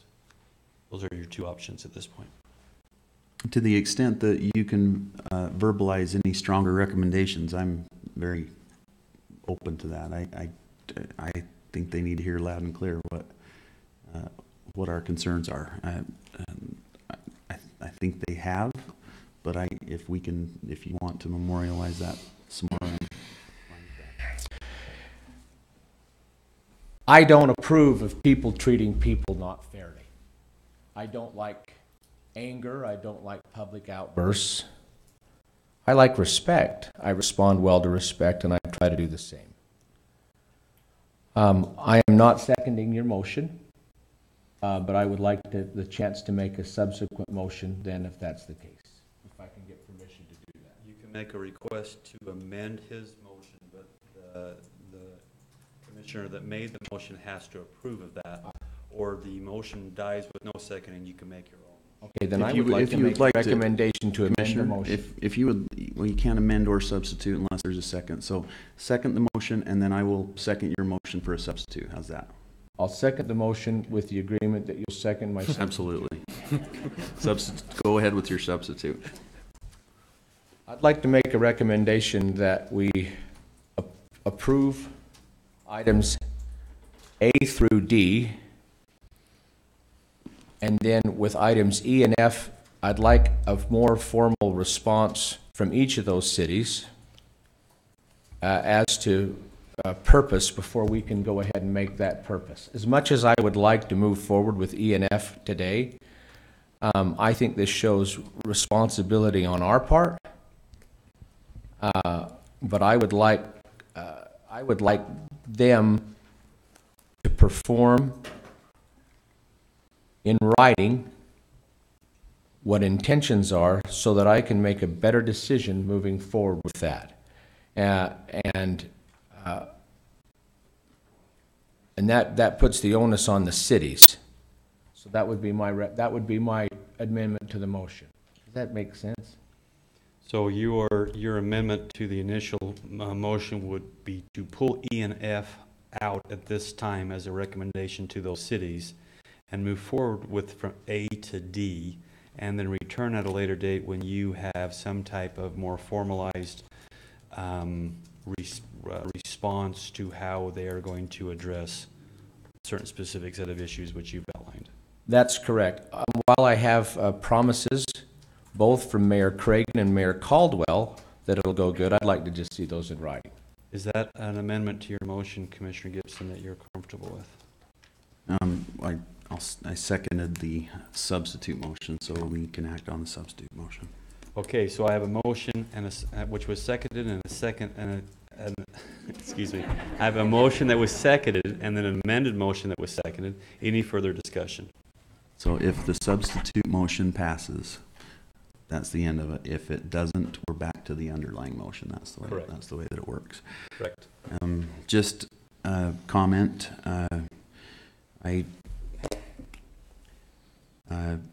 Again, my only concern with that motion is the fact that in the end, we can't force a city to do anything. I think our duty here is to identify what we think is the best and most prudent steps going forward. And I think we've done that. That being said, if there is something that still, if you really believe that there's something that still can be done to lock in the approval of those two cities, that they will move forward in a more fair way with the property owners, I can support that. I'm hesitant because of what because we don't have any authority there, but I also want every assurance that we can. I'm not sure that we're going to get anything more, and so I feel like it's important for us to do our duty, but if you feel strongly about it, I'll support it. Okay, any further discussion?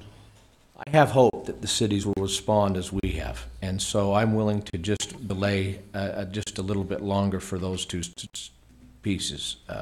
But it won't be a lot longer, but I'd like to have the chance the cities to respond. It shows that we've taken action on portion and that we would like them to respond in writing to us and have something with a little more teeth. And I feel good about that. I may be alone in that process, and I'm okay with that too. That's just how I feel. I think what I feel comfortable with is that the citizens of both Roy and Ogden will know exactly what they're going to receive in a memorialized agreement. And if it's not moving forward with the same zoning, then they will know that. And then I'll make a decision knowing that. And I think that is why I support that amendment. So any further discussion? Resolutions 23 through 26. All those in favor, this is a roll call, sorry, Fatima. Aye. Aye. Aye. It passes. Thank you very much, and thank you for the work that you put in, and thank you for those who attended. We'll now move on to item number 3, which was 2, but is now 3. Request for approval, final reading of an ordinance amending Title 20 of the Weber County Code of Ordinances related to fire regulations. Mr. Crockett, can you just touch base on this really quickly for us? Mr. Chair, before you go to that item, can I just make a comment? I have to be excused to another commitment, which on county business, you may have heard some talk about this, but Weber County has recently filed a lawsuit regarding a Senate bill that was passed this year on centrally assessed taxes. I think it's really important for us because as people are very concerned about their tax burden, centrally assessed are corporations generally that go across county lines and are assessed by the Utah State Tax Commission. If those centrally assessed taxes are decreased in significant fashion, then that becomes a tax shift to property owners and generally homeowners and individuals. That is a big concern to me, and I have an opportunity to participate in a roundtable with our county TV program that will be filmed in less than 1 hour in Murray regarding that issue. So if you'll excuse me for the remainder of the meeting, I would appreciate it. Thank you, Commissioner Gibson, for attending that and Representing us. Okay, Mr. Crockett. Commissioners, this was brought to you for a first reading last month. I don't believe the fire marshal is here today, and then also the legal counsel who worked with him is not here as well. But I've been told that there have been no changes from the first reading to this one. And so if you're comfortable going forward, you have that ability. If you have specific questions regarding the text or the substance of the proposed ordinance, I would recommend that you defer until next week. Commissioner Harvey, I believe the concerns we had dealt primarily with criminalization, but I've had conversations with both Mr. Wilson and other civil staff specific to using the criminal code to enforce this, and I have been assured that the use of criminal action is not what they use. The only time someone would be subject to any type of incarceration is after they saw a judge, the judge ordered them to comply, and they failed to comply, so the criminal action would be failure to comply with an order of a judge. Thank you, Commissioner. I've also had a chance to review based on my concerns and comments, and also was able to look at analytical information supporting what you just said. I'm comfortable moving forward with this, and so I'd make the recommendation that we approve the final reading of an ordinance amending Title 20 of the Weber County Code of Ordinances related to fire regulations. We have an ordinance number, Fatima? 26. Okay. I have a motion to approve ordinance 26, amending the fire ordinance. I will second that. Fatima? Aye. Aye. It passes. Thank you very much. Item number 4, request for approval of Amendment 1 of contract by and between Weber County and CRS Engineers for added services at the Youth Detention Facility. Mr. Sean Wilkinson. Good morning, Sean. Thanks for staying. Absolutely. Good morning, Is Commissioners. that you that yelled something out from the audience? It was not me. Oh, okay. I was just double checking. Commissioners, before you this morning is a contract amendment for a change order to the Juvenile Detention Facility Road out on 12th Street.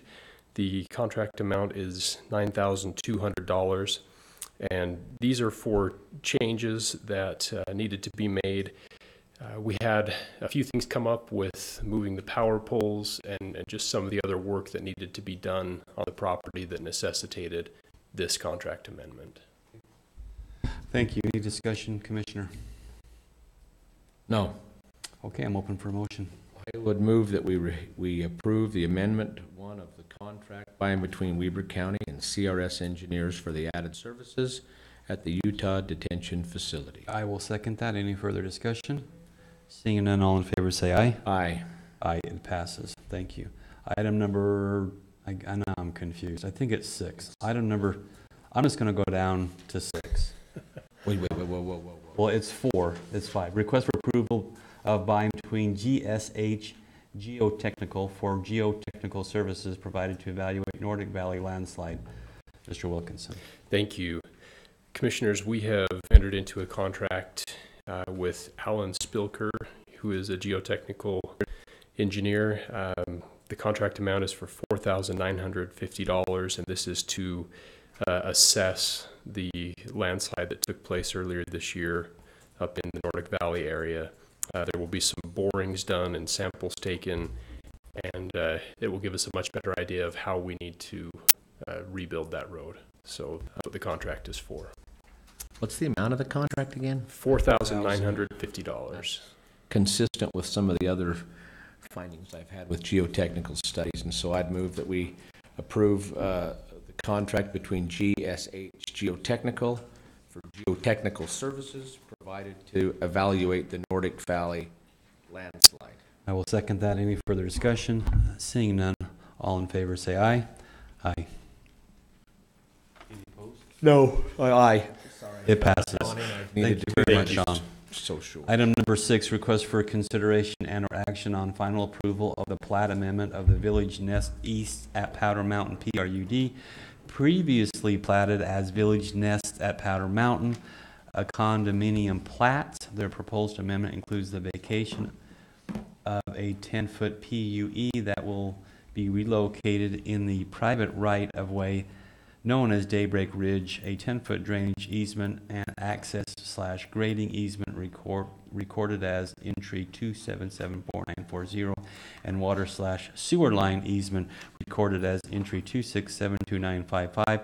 This request includes approval of subdivision improvement agreement and financial guarantee in 2 issues. 1, whoever wrote that was bored, and number 2, it's in like 3 font. So you're lucky I got this far through it. Rhonda Kippen, thank you for presenting today. Well, thank you. Good morning, Commissioners. It's always a pleasure to be here. I did not prepare a presentation because I was aware of how many items were on the agenda, and I came completely prepared to speed talk through this entire thing to keep you guys moving in a timely manner. This item is here for 2 considerations. The first consideration is because it is an amendment to a subdivision that has previously been recorded, and it exceeds the amount of lots that can be administratively approved by the planning director. The second item is due to the financial guarantee being in excess of $25,000. And so both items will require your approval for these things. The Ogden Valley Planning Commission recommended unanimously a final approval of the Village Nest East at Powder Mountain PRUD subdivision plat. The proposed development is in the DRR1 zone and will consist of 20 nest units. The previous plat was recorded on February 5th, 2016, and it was recorded as condominium plat.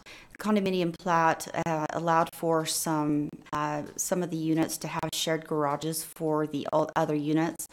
The new proposal is a PRUD within a PRUD that will allow for shared garages instead of shared parking structures, I should say, instead of shared garages. So those shared parking structures will be in the common area, and each member of the PRUD will pay a common ownership towards the maintenance and repair of those structures. The Village Nest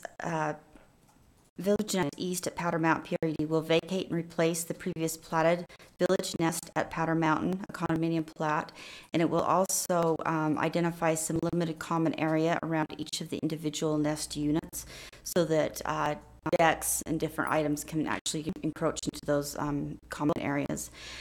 In consideration with this item, we are also vacating and replacing 3 of the PUEs that you outlined in the very long and lengthy item for consideration, and actually making all of the common area public utility easements. So all of the utilities can just be ran through the PUE instead of having specific lines that run through. It works a little bit better when dealing with these small nest units.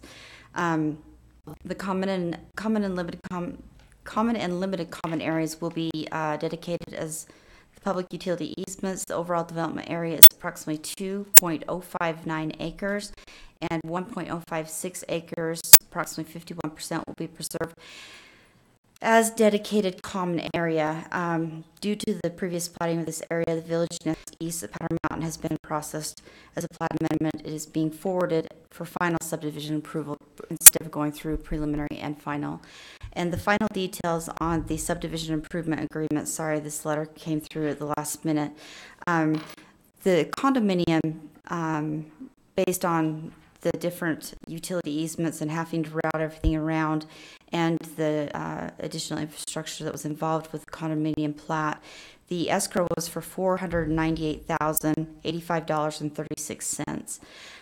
With the new configuration, it has dropped the escrow down to $246,760.18. This results in a reduction of $251,325.18.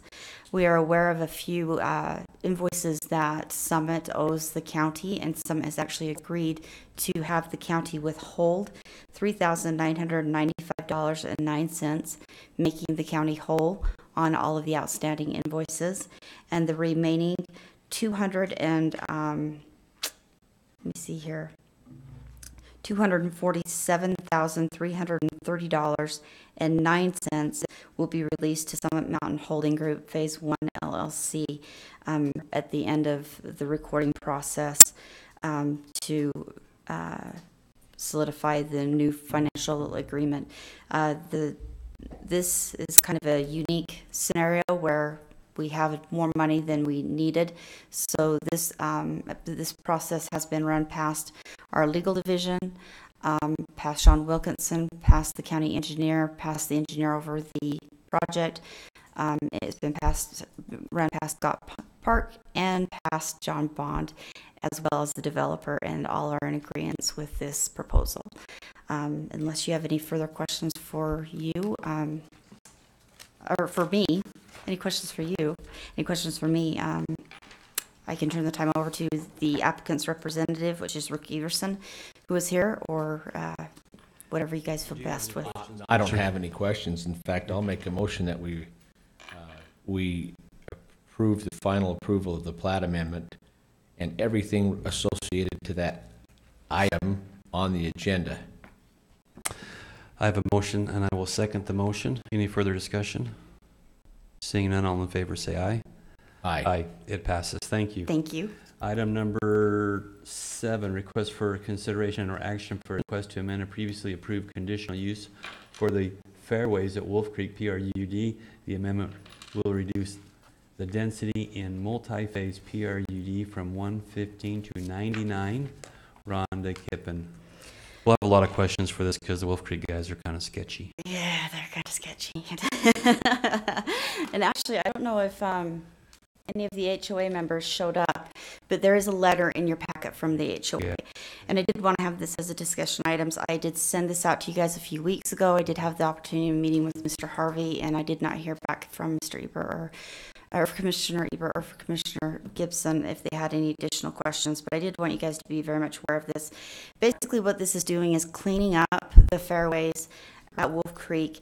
A year ago, we actually did an amendment to their zoning development agreement, transferring 5 units from the fairways to Trappers Ridge at Wolf Creek, and then leaving 11 units in perpetuity. Originally the fairways in 2004 was approved for 122 units. When the overall ZDA was brought back together, each developer took a loss on how much density they had. And so Mr. Watts had actually taken his 122 down to 115. And so technically what we are doing is cleaning up the conditional use permit that was put in place back in '04 to match the current zoning development agreement so that there's the correct entitlements that are out there.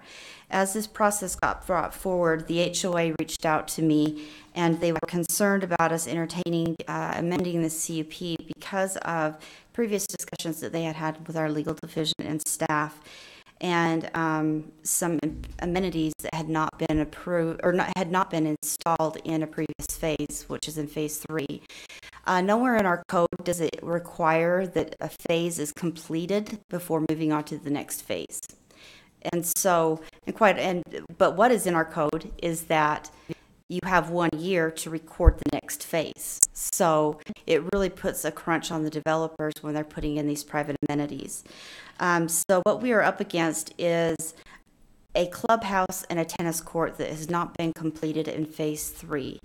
The developer is very much aware of this. I have had numerous conversations with the developer, and as I approached him last month, I asked him, I said, look, can we please process this conditional use permit with the condition of approval that prior to recording phases 4 and 5, these outstanding amenities will be completed. And he was absolutely in favor with that. Does a pickleball court count as a tennis court? Because I just saw a pickleball court. Isn't that interesting? You'd bring that up with It brought that up discussion. twice now, pickleball, you know, and so, Okay, all right. yeah, Rick would have to speak to that as to whether they're pickleball. I've never played pickleball. I've played prison tennis. And I recommend anybody that has aggression. We go into that in a podcast. It's a blast. I'm sure- It's so fun. You just Again, I don't know that we should go into that. It's fun. The element is to hit the opponent with the ball.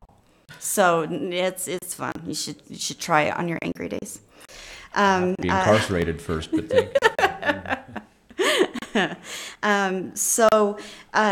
when staff was going through this, we actually made a recommendation to the Planning Commission that Mr. Watts have all of the amenities installed prior to May 1st, 2018.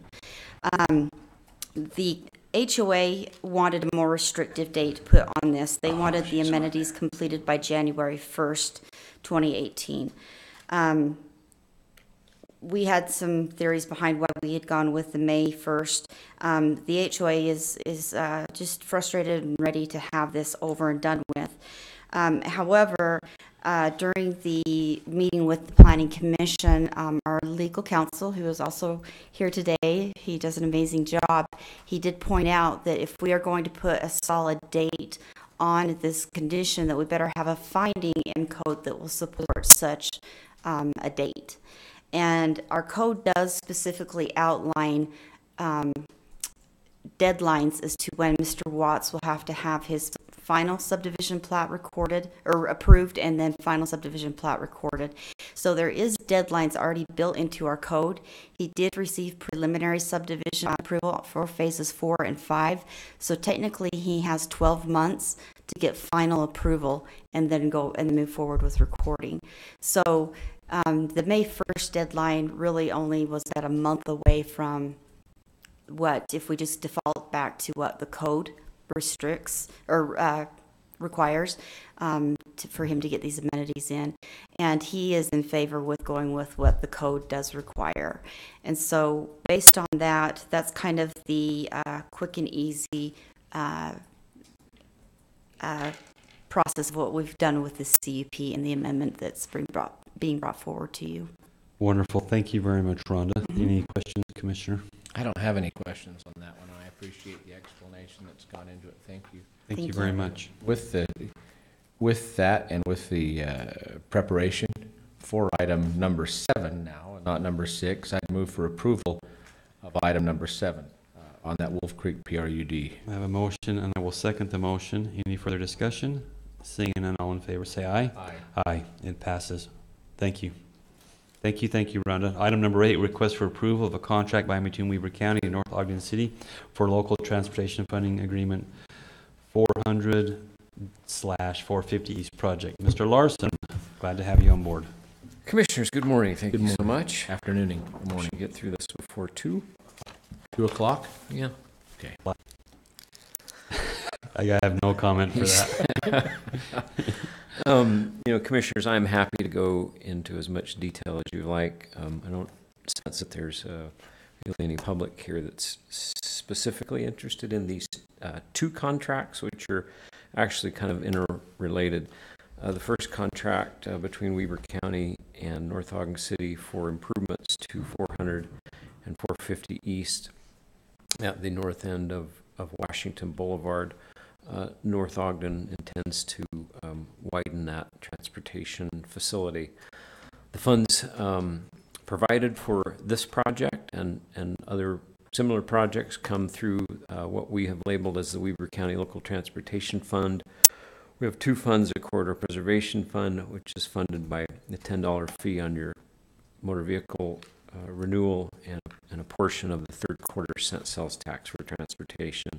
The other fund is the remaining portion of the third quarter cent sales tax for transportation. This project went through the application approval process last year and was approved by the Weber Area Council of Governments in November of 2016 and was included on your priority list of projects that you approved in December of 2016.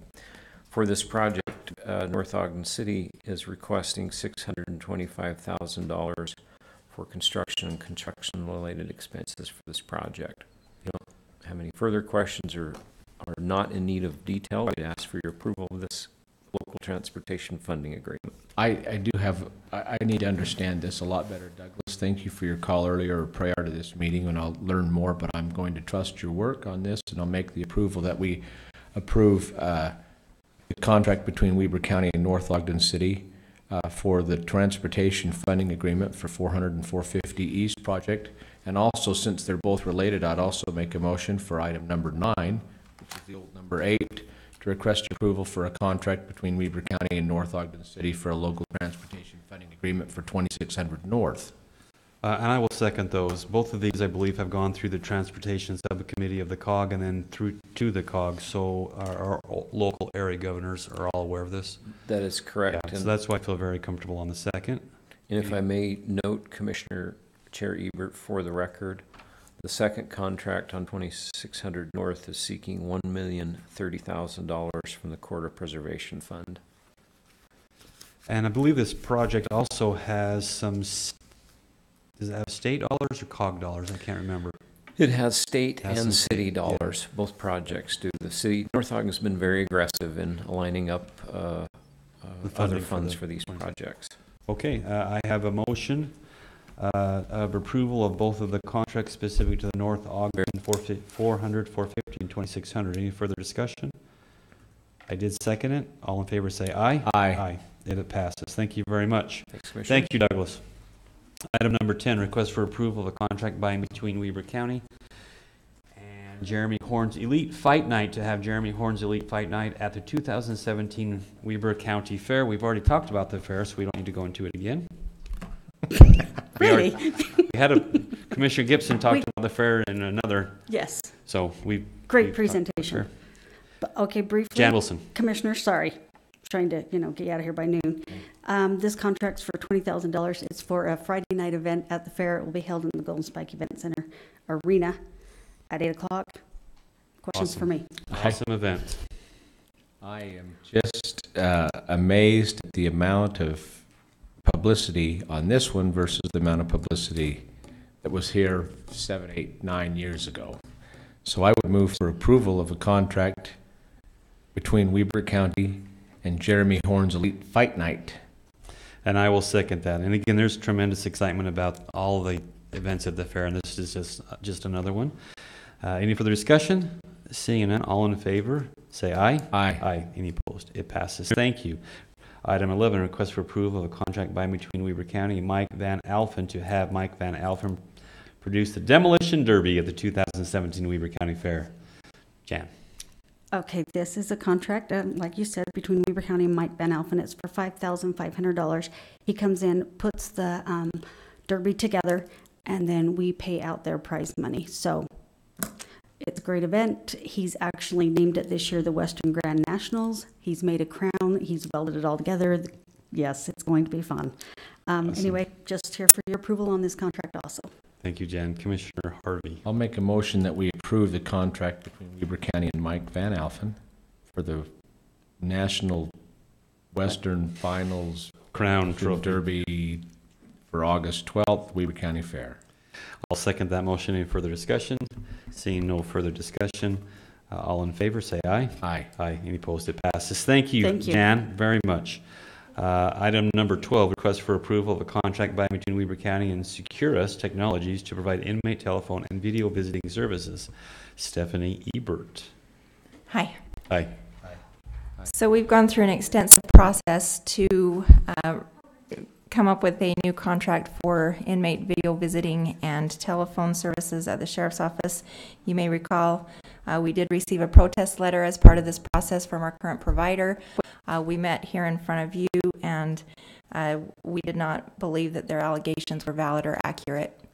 And after that protest was not approved, we did not receive any other appeals from our current provider. So we've moved forward, negotiated a contract with Securus, and are excited to get moving on that project as soon as we can. It's about a 60-day implementation for those services, and we'd like to move forward with that as soon as possible, as we are currently experiencing several problems with our current provider. Commissioner Harvey. I appreciate your efforts in doing that, and I'll move for approval of the contract between Weber County and Securus Technologies. I'll second. Any further discussion? Seeing none, all in favor say aye. Aye. Aye. Any opposed? It passes. Thank you very much. Item number 13, request for approval of an interlocal agreement by and between Weber County and Huntsville Town regarding the processing of parking citations and collection and distribution of fines. Stephanie Ebert. Last year in the fall, this body passed a parking ordinance for Weber County in the unincorporated areas. We feel that this is working well so far. Huntsville Town had also been experiencing some parking problems as well, and we're not as successful in collecting on those parking citations.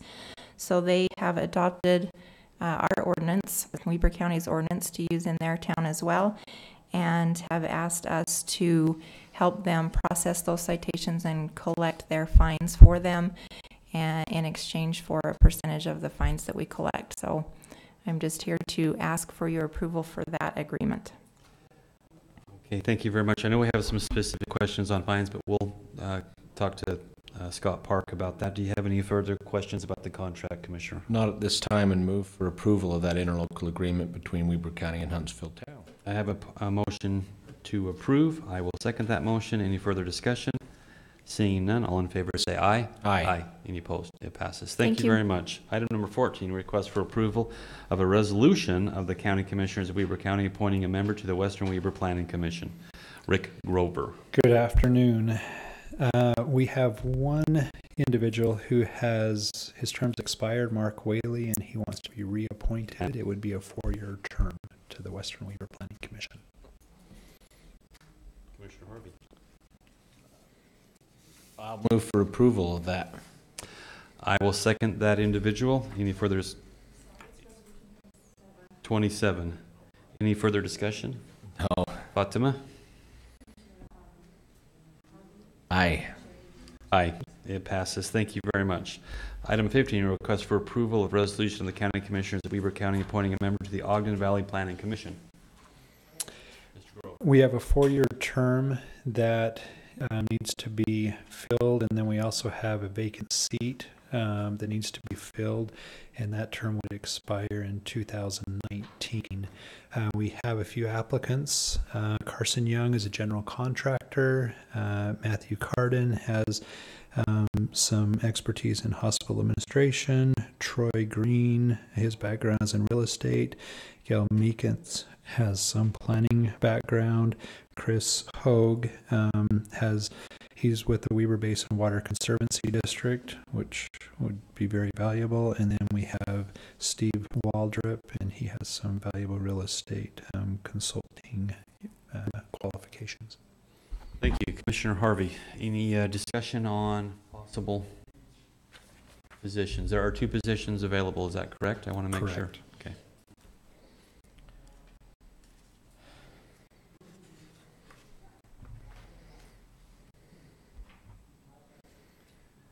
Have you been contacted by anybody in particular expressing interest? Do you, from a planning commission, have any preferences? I noted that Chris Hogue has some water experience that you thought was valuable. Yeah, that would be very valuable. And then also Steve Waldrop has some great real estate background and legal expertise. I'll make the motion that we appoint Chris Hogue and Steve Waldrop to the Upper Valley Planning Commission. Resolution 28. Thank you, Fatima. Surprise, I remembered. I will second that. Any further discussion or any comments? Would you prefer one to serve the 4-year term or the remainder of the vacant seat?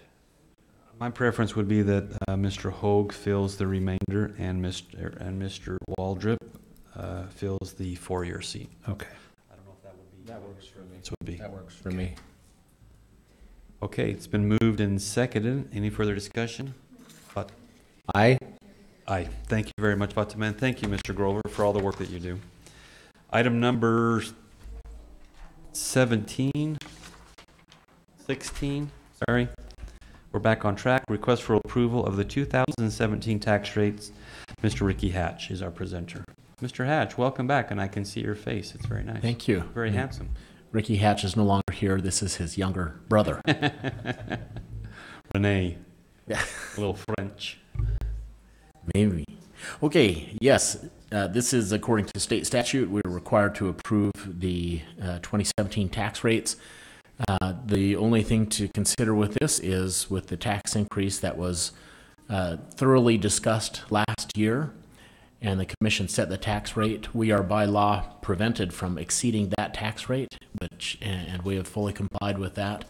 The tax rates that are before you are the rates that were approved in November at the commission meeting. That's all I have. Okay, wonderful. Any questions, Commissioner Harvey? No questions. Okay, I'm open for a motion. Make this so move. We have a motion to approve the 2017 tax rates as proposed by our clerk auditor, Ricky Hatch. I will second that motion. Any further discussion? Seeing none, all in favor say aye. Aye. Any opposed? It passes. Thank you very much. Item number 17, presentation of the 2017 interim financial statement. Mr. Scott Park. As Mr. Park's coming up, a citizen stopped by as they were leaving and just wanted me to pass along their thank you to you for listening and taking time to consider their concerns. Thank you. Wasn't my wife, was it? No. Okay, I'm just making sure. Mr. Park. How are you, Commissioner? Down and dirty, brother. Down and dirty and quick. So we talk about the finances a lot, and we don't really want to present all the gory details in a public hearing, not because we're trying to hide anything. In fact, we would really like people to go to our website, review the financial statements. They are out there. Our transparency page has a lot of good, useful information to answer any question anybody could possibly have. But just to be brief, I just wanted to mention last year, 2016, we ended with a general fund balance of about 22%. Now, our ideal range is between 16 and 24%. So we're right on that upper end of that ideal range. So that's a very good spot to be in, and it helps us with our bond ratings. Which, can I just say, there was a period of time where there were some folks who were lamenting where we were, and through, I believe, sound financial management and a lot of work through our county officials and our department heads, we were able to return us to that position. That is correct. And, we have a lot of capital needs. We discussed this last time in our public hearing, but we didn't commit the county to anything until we had the funding base to support it. So we're not going to go out and spend money we don't have. And so that's why the county is in a strong position, and that's why it's one of very, very few number of counties that has a AAA bond rating on its general obligation debt.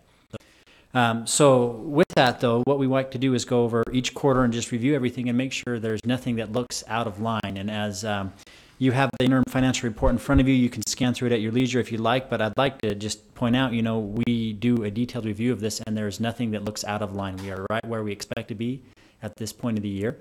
I don't have any specific concerns in the general fund, in the municipal services fund, or in any of our enterprise funds. We are tracking along right where we should be with our budgets and right where we should be with our revenue. So a fairly boring financial statement report, which is always a very good thing. Thank you. And I'm assured that we wouldn't be in this meeting and be surprised by something because we meet fairly often to go over financial and address any issues or concerns or to do long-range planning. So thank you very much. Commissioner Harvey. Thanks for that report, Scott. I appreciate that, and I appreciate your expertise on that. Thank you. So I will entertain a motion now to adjourn our public meeting and convene a public hearing. So move. It's been moved and seconded. All in favor say aye. Aye. Any opposed? It passes. We're in a public hearing to discuss amendments to the operating and capital budget of Weber County for the 2017 calendar year. Mr. Park. All right, you please have present. Go ahead. You have a summary of the budget changes before you. All of these budget changes have been reviewed by all three commissioners, and then we have approval from at least two commissioners on every one of them, but I'll just in brief go over what they are.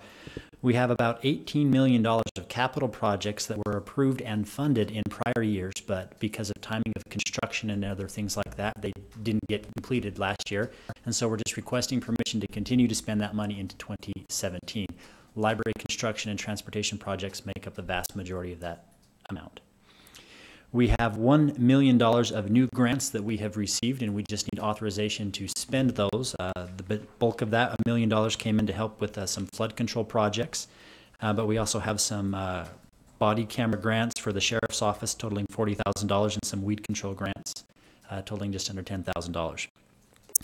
We do have some new items for spending. It is listed out. Basically, we want to put in a new transfer station director. We have money to fund that position with some increased fee revenue. We have some copy machines that went bad a little bit earlier than we had anticipated, so we need to replace those. We had a broken water line in the Upper Valley. We had some additional funding for the Ogden Marathon and some marketing activities and some additional economic development activities. Those are all listed out there.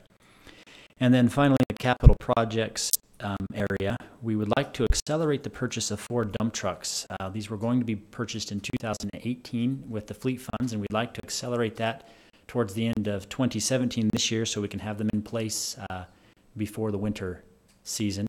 And so that just requires us to basically spend the 2018 budget for fleet purchases in 2017. We have sufficient fund balance to do that without any issues. So if you have any specific questions, I'm happy to discuss those. Point of information, I believe in your presentation you said transportation director, and I believe it's transfer station director. That is correct. Might it just transfer station, solid waste transfer station. Just make we don't want Doug to hear we're getting a new transportation director. That's my bad. No, it is a position at the transfer station. With that explanation, if we're well, it's a public hearing, so. Okay, so we have time allotted now for anyone who may have some questions or concerns specific to the budget. Not seeing anyone, I will entertain a motion to adjourn our public hearing and reconvene our public meeting. So okay, I will second that. All in favor of adjourning our public hearing and reconvene our public meeting, say aye. Aye. Any opposed? It passes. Okay, so we have, I will entertain a motion to adopt our budget transfers for this quarter. I will second that motion. Close? Resolution 29. I will second the resolution. Fatima? Aye. Aye. It passes. Thank you very much. Okay, I'll entertain a motion to adjourn since we already entertained a motion for public comment and there's no one here. So moved. Second. Oh. Would you like to make public comment? Would anybody like to? We'd just as soon you not yell out from the. Come up to my office. They see us all too much anyway. We're adjourned. Thank you. Thank you.